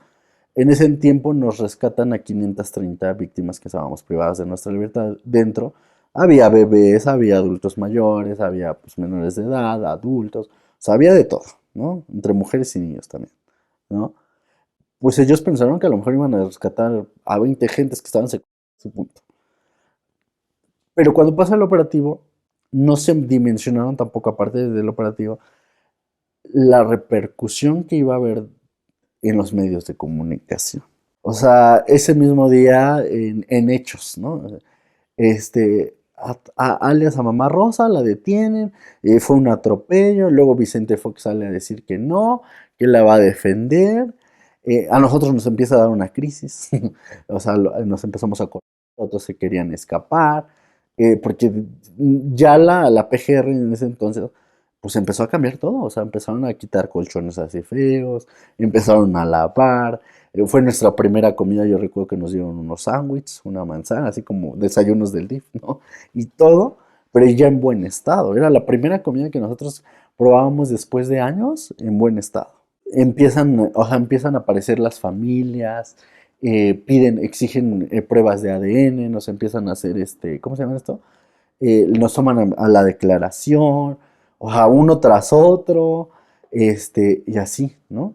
Nosotros vivíamos con incertidumbre, porque pues, salían en los medios de comunicación que no iban a cerrar el albergue, nosotros veíamos que estaban haciendo manifestaciones en Michoacán que con el hashtag yo también soy hijo de Mamá Rosa, para que no cerraran el albergue. Vi que también hablaban que Mamá Rosa era buena, que era su mamá, los que decíamos que no, lo que habíamos vivido dentro del albergue, y el futuro era incierto, ¿no? Porque de repente, hasta a mí me tocó en algún momento, llegó una familia y me decía, es que tú eres mi hijo, le dije, no, ni madre, yo no me acuerdo de usted, ¿no?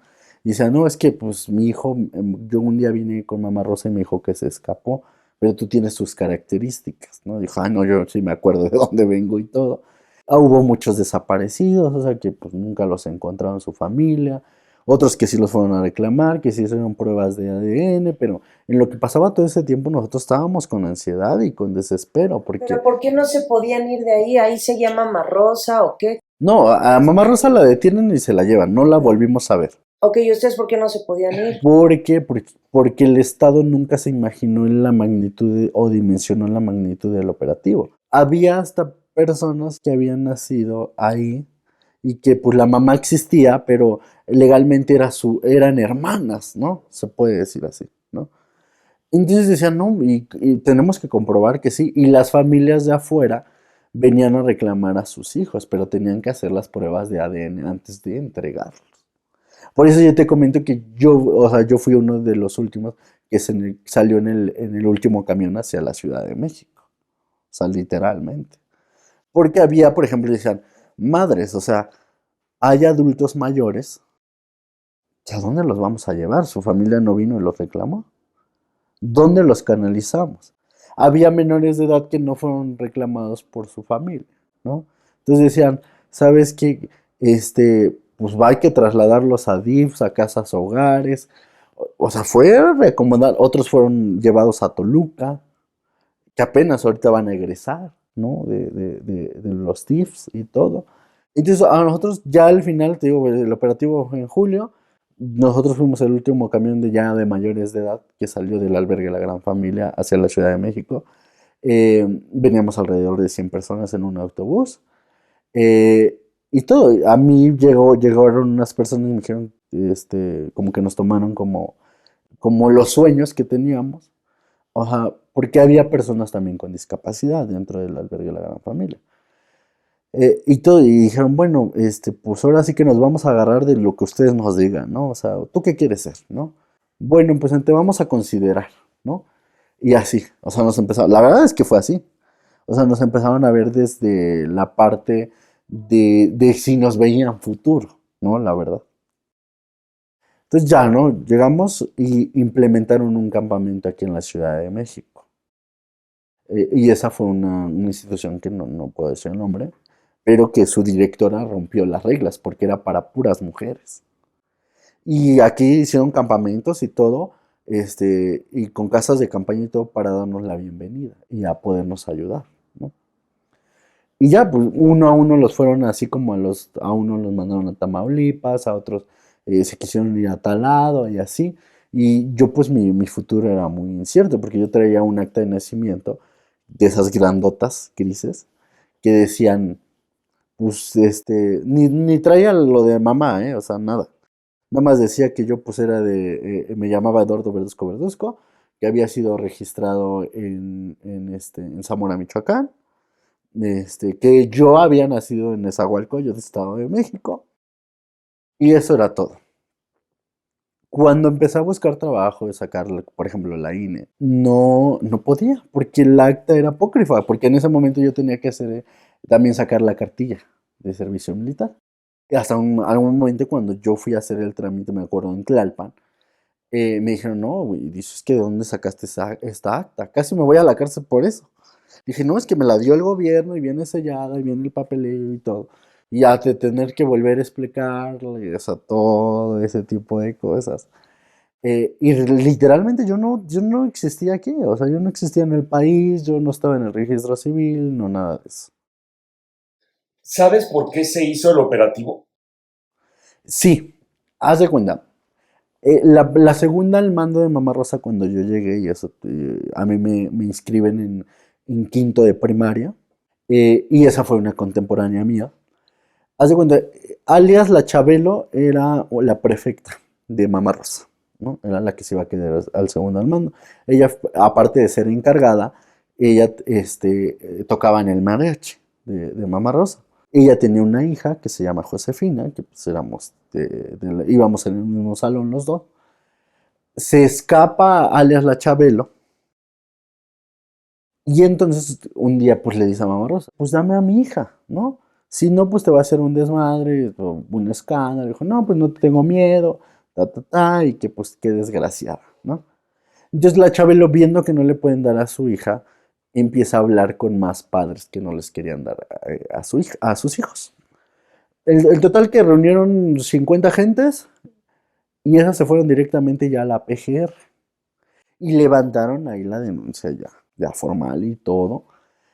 Sin embargo, lo que pasó en ese transcurso, Josefina se mete con este encargado, o sea, la verdad, porque fue a lo que sé que fue la relación consensuada, pero sí fue porque ella era una menor de edad en ese entonces. Entonces ahí le dieron más armas a Chabelo para que pudiera pelear por su hija. El chiste que el operativo en realizarlo se duró un año. O sea, todavía la PGR duró un año en armar el operativo y todo ello, ¿no? Hasta que pues deciden que ya era hora. Se rumora que en ese momento pues nosotros fuimos una cortina de humo. O sea, realmente o sea, en ese momento estaba mucho lo del narcotráfico, que estaba la tuta, los caballeros templarios en Michoacán, y pues hasta se rumoraba que el propio gobernador salió un video escándalo donde está con la tuta, y todo, entonces dijeron, ¿sabes qué? Vamos a dar una cortina de humo, y por eso es que sí nos rescataron. O sea, realmente creo que si no hubiera pasado eso, no estuviera yo aquí contándoles. Porque cuando nos rescatan y todo, nosotros estuvimos 2 semanas al aire. O sea, literalmente a nivel internacional. O sea, iban hasta de Univisión. O sea, entraban gente que pues nosotros no conocemos. Hasta en inglés, ¿no? Contando, ¿no? En la alberga, ¿no? Y todo el pedo, ¿no? O sea, nosotros nos quedamos así de lo impresionante que fue cuando pasó lo del operativo. ¿Y qué platicaban entre ustedes? ¿De qué nos vamos a ir o cómo Ya, era? hija de la... ¿no? Nos despedíamos, ¿no? porque día con día se iban yendo, ¿no? En algún momento, pues sí me dio la nostalgia de decir, güey, nadie, o sea, nadie se asomó para venir por mí, ¿no? O sea, ¿a dónde voy a ir? ¿Qué voy a hacer? No, pues, literalmente nadie que me reclamara. Nos despedíamos amigos. Así como nos fuimos despidiendo, pues cada quien tomó su camino. Te digo, ya cuando nos liberan ahora sí a nosotros, empezaron a acomodar, el mismo gobierno empezó a acomodar a otros, en otros casas hogar, en otros, ¿cómo se llaman estos? Asilos y todo, ¿no? Porque y lo que te mencionaba al principio, había gente que en 50 años jamás había podido salir de ahí, ¿no? O sea, ¿cómo le reconstruyes la vida a esas personas, ¿no? O sea, porque a mí me dijeron literalmente, tú ya tienes la mayoría de edad, ya ninguna asociación, ninguna institución se va a hacer cargo de ti, ¿no? Y todo, entonces yo pues empecé a buscar mi camino. Recuerdo que yo luego caí en depresión, intenté suicidarme con clonazepam, ¿sí?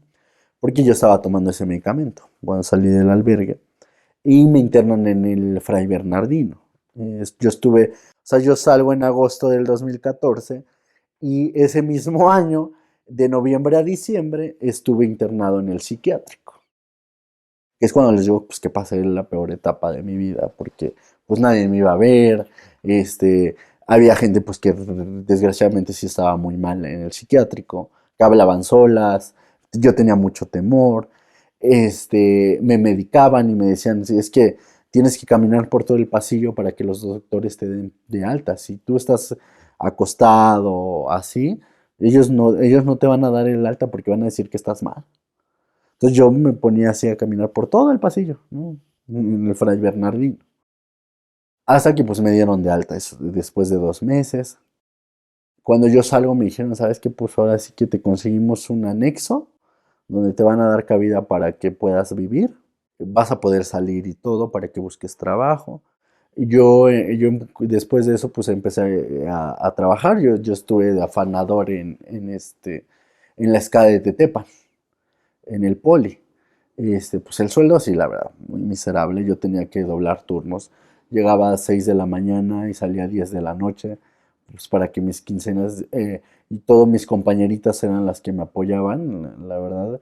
Las mismas de ahí me decían, no, pues no trajiste de comer porque comíamos a las 2 de la tarde, me acuerdo. Y le digo, no, pues no traje de comer. No te preocupes, aquí todas te damos de un taco.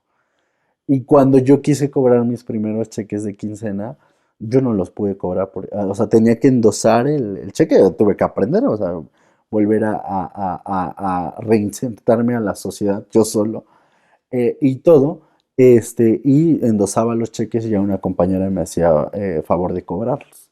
Y así empecé, o sea, empecé y luego empecé a rentar un cuartito en San Pedro Mártir, hasta la México-Cuernavaca, o sea, la salida, ¿no? Tuve muchos patrones de vida, o sea, caí en el mismo. Yo no sabía cómo demostrar afecto, ¿no? Y con las personas que conocí, pues era violencia y etc., ¿no? Después, pues ya me fue mucho mejor, ¿no? Logré conseguir un trabajo en la Procuraduría General de la República. Eso fue en el 2015. Yo entré en marzo del 2015. Y pues yo pensaba que ya mi vida pues estaba resuelta, ¿no? Porque la verdad, eso es muy cierto que dicen que el dinero te da estabilidad, ¿no? Pues yo ya me sentía ¿no? Yo decía, no, pues ya gano, ¿no? Ya está así mis quincenas, el charolazo, ¿no? De la PGR, ¿no? Y todo, ¿no? Ya me sentía don ching. Y todo porque fui aprendiendo, así como empecé a trabajar, fui aprendiendo, me subí a mi primer avión, luego ya me mandaban a hacer los operativos solo, me comisionaban literalmente, un día fui a Los Mochis, Sinaloa, como agente, ¿no? Y todo, ¿no? Yo ya me sentí nada, ¿no? Y me fui desenvolviendo, fui empezando a ver que pues había cosas más, o sea, cómo funcionaba la sociedad, que había reglas dentro de la sociedad, que había leyes, ¿no? Pero pues ya en mi camino yo decía, no, pues ya estoy encaminado, así bien trajeado, ¿no? Sí, con la Mastercard, ¿no? No, así cóbrate, ¿no? Y todo, ¿no? Yo sentía que yo llevaba en una vida, pues bien, ¿no? Yo tenía roomies en su momento y uno de mis roomies fue uno de mis mejores amigos, que en paz descanse, se llamaba Luis Andrés Barragán Loya. Él igual vi el albergue La Gran Familia y el hecho que pasó fue en el 2017. Él vivíamos en un edificio en Azcapotzalco, y todo. Y en el área de lavandería fue donde él se quitó la. Él se ahorcó. A mí me tocó descolgar. O sea, fueron muchas cosas en ese momento. Lo bajé, cuando lo bajo le intenté dar reanimación, pero pues ya no tenía pulso. Llegaron los oficiales, me dijeron, no, pues es que eso no lo debiste de hacer, eso no fue el debido proceso. Me llevan al MP de Azcapotzalco. Luego hablan entre ellos y primero, pues, no, es que tu situación va a empeorar, ¿no? Y esto, y que ya te cargó la chingada, ¿no? Pues dije, pues si yo no he hecho nada, ¿no? Y estoy viviendo un momento de dolor muy difícil, ¿no? Ya por la noche hablaron entre las autoridades, habla el gobierno, para eso habla alguien de la Comisión Ejecutiva de Atención a Víctimas. Dice, no, no te preocupes, ya pagamos hasta el féretro.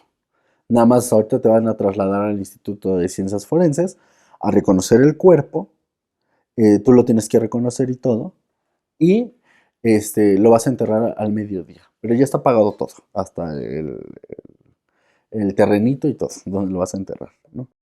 Es cuando yo empiezo a dimensionar, dije, no madres, o sea, había un recurso para las personas o para las víctimas, eh, ellos debieron apoyarnos en cuestiones médicas, psicológicas, darnos un proyecto, hacernos un proyecto de vida, una reinserción social, ¿no? A la sociedad.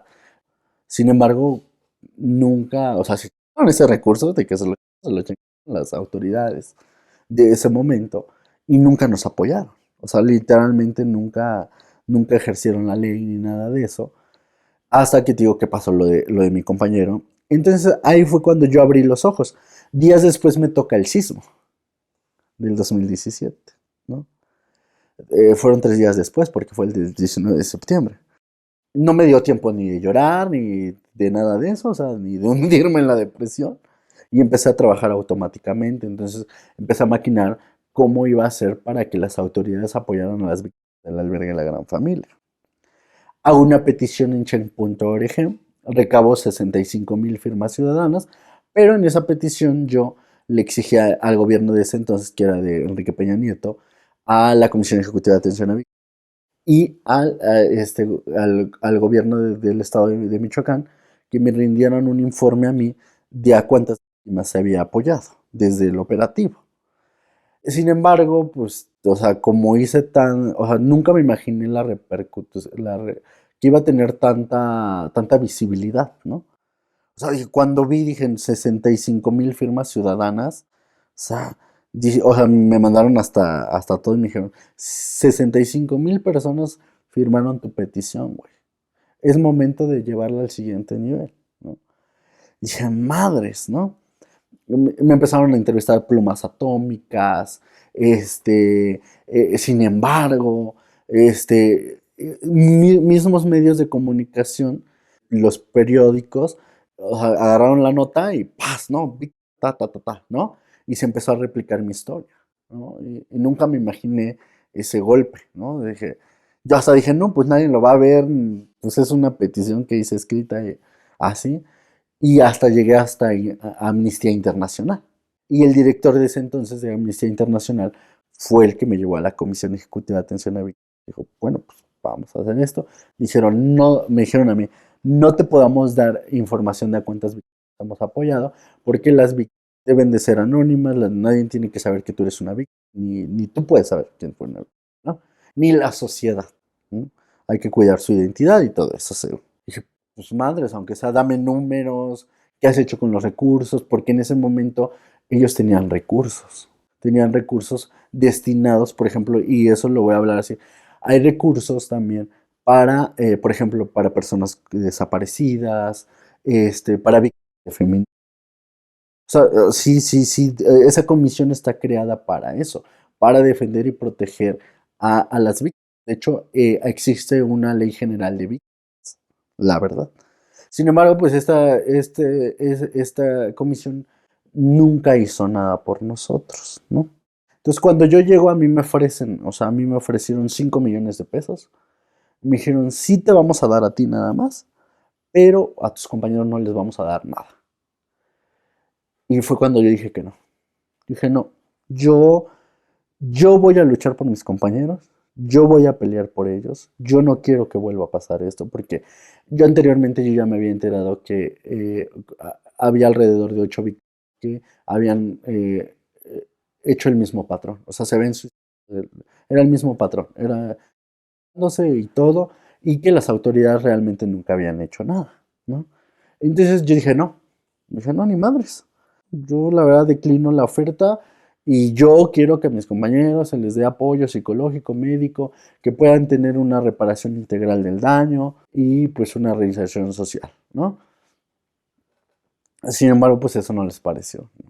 O sea, entonces yo empecé a hacer plantones, empecé a cerrar instalaciones y todo, y eso me llevó a que en el 2019 la directora general de Asuntos Jurídicos de la Comisión Ejecutiva de Atención a Víctimas me mandara a encarcelar. Me manda a encarcelar, me mandan al reclusorio Oriente, como si yo fuera el peor delincuente de este mundo, peor que el Chapo. Paso una semana ahí, después me trasladan al Tribunal Superior de Justicia de la Ciudad de México, donde van a marcar mi sentencia. Pues, resulta que, pues, que no había así delito que perseguir, pero sin embargo me imputan un cargo que es daño a la propiedad en una institución de gobierno federal. Así. O sea, así me inventaron el cargo bien caro. Y todo, hasta tuve que pagar una silla, la silla más cara que yo he pagado, de 3,500 pesos. Que porque yo hice destrozos y todo eso. No podía salir del país, yo tuve que venir a firmar bimestralmente y quedé con antecedentes penales, todavía. Ellos pensaron que de cierta manera era la manera como de callarme, porque en ese camino del 2017 al 2019, yo empecé aparte de hacer todo este activismo, empecé a llevar a más compañeros. Yo decía, a ver, no compañero, te tienen que dar atención psicológica. No, es que yo voy y me dan la negativa, me dicen que no me pueden ayudar. Y dije, ¿cómo no? ¿No? Y yo hacía hasta los trámites, o sea, yo no sabiendo de leyes, yo no siendo una persona estudiada, yo hasta hacía de bajo protesta de decir verdad, manifestamos, y el apoyo a la víctima. Y ya si, por ejemplo, bajaba alguien de asuntos jurídicos y decía, no, es que no le puedo dar la atención, ¿no? Yo decía, ¿sabes qué? Pues dame una negativa por escrito, donde pues está sustentando justamente que no, o el por qué no le das la atención a la víctima. Y cuando yo les decía eso, ya no les quedaba de otra, más que empezar a hacer los trámites y poderle dar lo que marca la Ley General de las Víctimas, ¿sí? Durante todo ese tiempo, esos 2 años, yo me dediqué a hacer eso. Más aparte, pues a sacar notas periodísticas en el Reforma, en el Universal, en La Jornada, en muchos medios de comunicación, hasta dar entrevistas independientes. Ya hasta tenía mi grupito, ¿no? Que pues, me apoyaban y todo.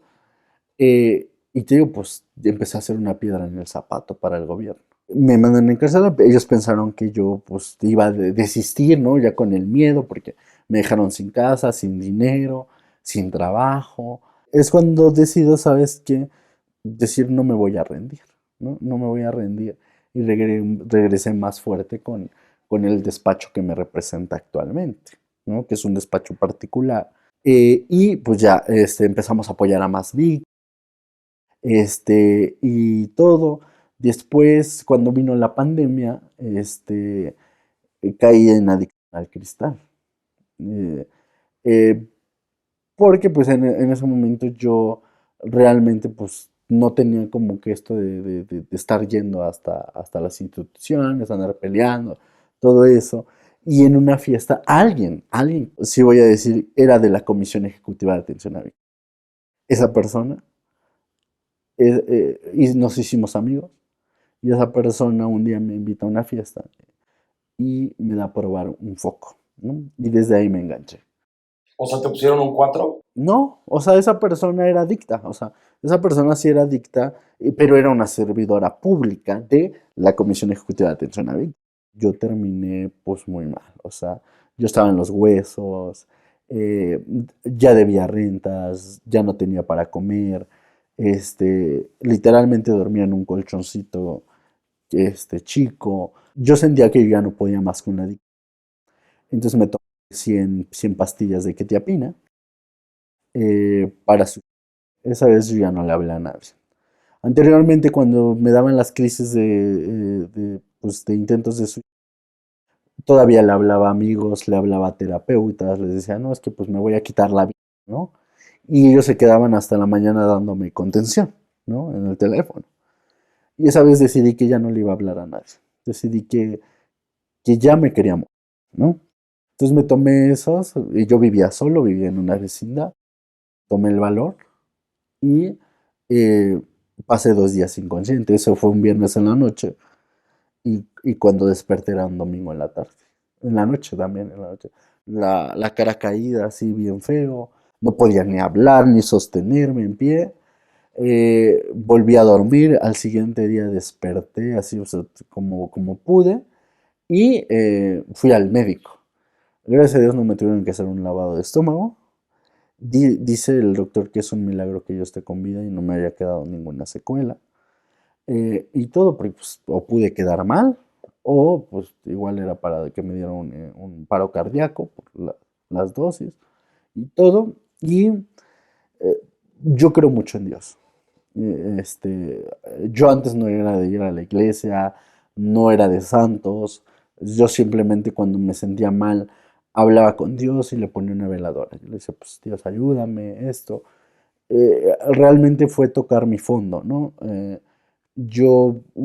Después de ello, yo le dije a Dios, sabes que si no me quieres ni arriba ni abajo, mándame a alguien porque yo solo sé que no puedo, ¿no? O sea, sé que no voy a poder solo, ¿no? A la semana conocí a mi esposo.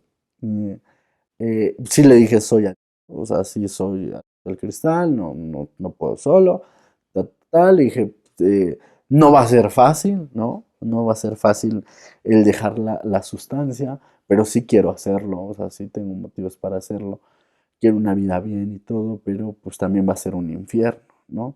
Y no sé si estás dispuesto a aguantar, porque pues ¿quién se queda con un adicto, ¿no? Seamos realistas, ¿no? Y él me dijo que sí. A los 3 días se fue a vivir conmigo, o sea, yo les digo, pues yo debía la renta desde hace 2 meses, y todo él poco a poco me fue ayudando. Em, y luego sí me decían, no, pues te dejo para que vayas a comer y esto, pero pues él se iba con miedo, ¿no? De que pues yo, el dinero que me diera, pues me lo iba yo a gastar en la sustancia o me iba a drogar o así. Fueron 6 meses, los 6 meses más difíciles de mi vida. ¿Por qué? Porque yo luego sí le decía, no, pues es que tengo ganas de irme a drogar. Yo le mentaba hasta la madre, le decía, vete a tu madre porque pues, yo ya quiero irme a drogar. Tú estás aquí, o sea, pues a mí no me importas, ¿no? Pero pues él me dijo, no, dice, yo me voy a quedar contigo hasta que estés bien. Dice, si ya después no quieres estar conmigo, pues ni modo, ¿no?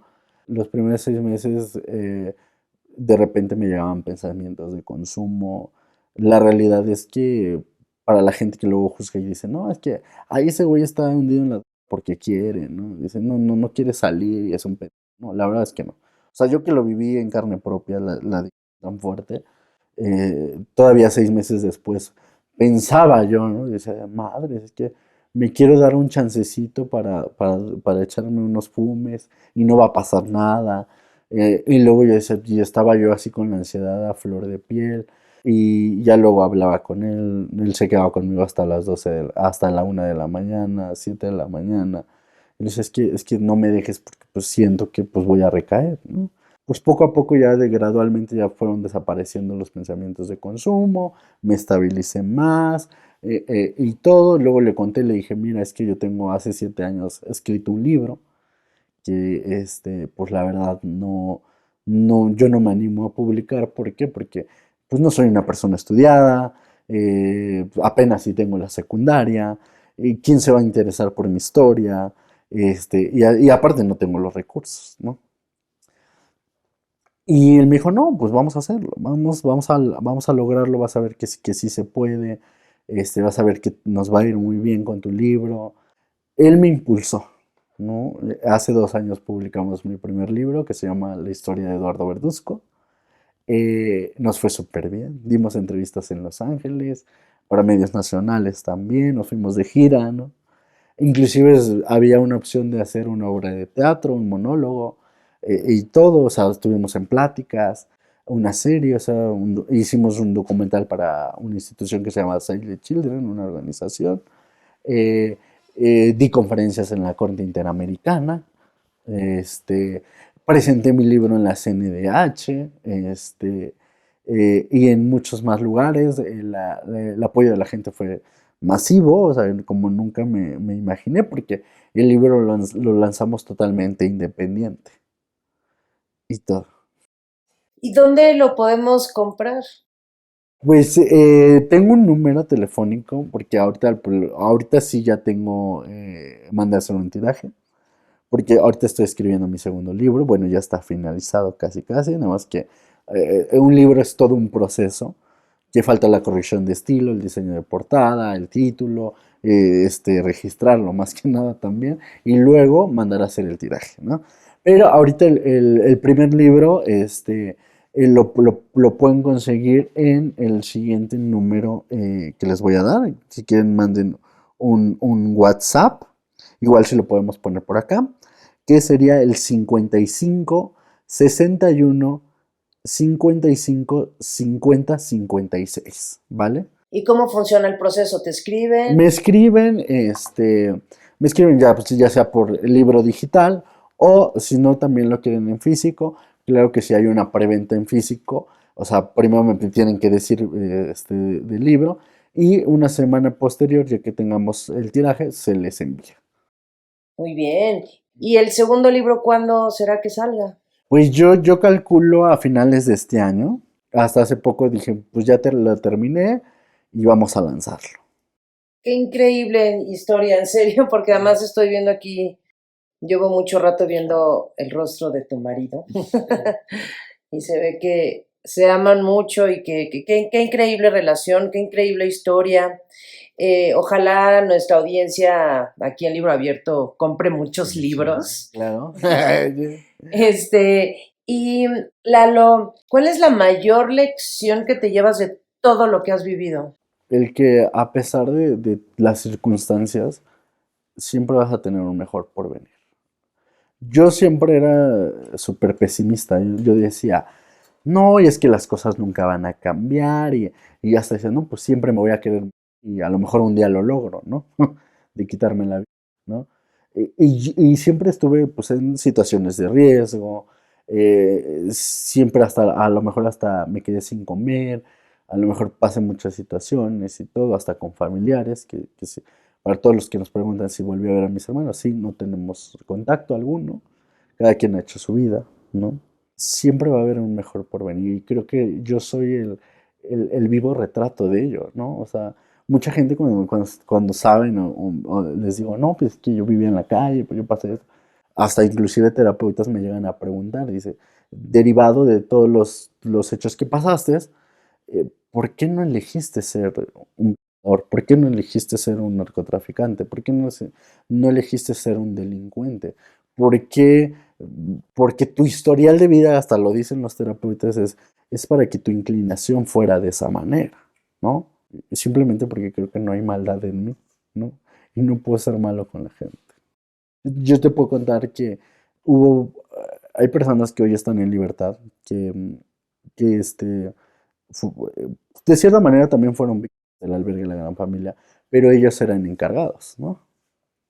Y a veces mi esposo no entiende como ciertas cosas porque eh, una de ellas, que me hizo mucho daño, que en su momento cuando fue encargada, hasta mandó a que me golpeara y todo, un día me habló y me dijo, oye, es que pues tengo 2 hijas, su papá de ellas me pega, hasta nos corrió de la casa y no tenemos para comer, ¿no? En ese momento pues mi esposo estaba trabajando Y le dije, pues, ¿qué hago, no? Tenía yo unas cadenitas y todo. Fui y las empeñé, le di ese dinero, la llevé a comer y que pagara una renta para poder vivir. Y mi esposo me dijo, pues, ¿por qué lo hiciste? Le digo, simplemente porque no tengo corazón, güey, para... O sea, hasta ella misma me dijo, dice, es que, porque yo pensé que te ibas a vengar de mí, ¿no? Porque ahora las condiciones son diferentes, ¿no? Dice, yo pensé que tú te ibas a vengar de mí por todo lo que te hice dentro del albergue, ¿no? Porque ella mandó a golpear muchas veces, hasta con los encargados, y una vez hasta no me pude defender, porque pues estaba yo sentado así y la persona que mandó, que era uno de los más verdes de ahí, me dio un patadón así en la quejada. Y me dijo, dice, es para que tú te hubieras vengado de mí. Le dije, no, porque sí, quizás no he perdonado todo eso y no lo he olvidado, porque siempre va a estar ahí, pero ya no voy a dejar que nada me afecte en esta vida. Y yo creo mucho en eso, en que las cosas malas que tú hagas o las malas acciones que tú tengas hacia la gente, siempre van a regresar. O sea, lo mismo que tú des, bueno o malo, va a regresar hacia ti, ¿no? Y yo la verdad, yo no quiero vivir una vida de odio, ya suficientemente ya sufrí. Ay, hoy me merezco ser feliz, ¿no? Y no voy a guardar esos rencores, ¿no? O sea, como se le dije, pues si tengo la posibilidad de ayudarte ahora, adelante, pues qué chido, ¿no? O sea, yo ya no voy a fijar el pasado. Ya los que están en la cárcel, las personas que me hicieron daño también, que pues, todo eso, pues ellos, ¿no?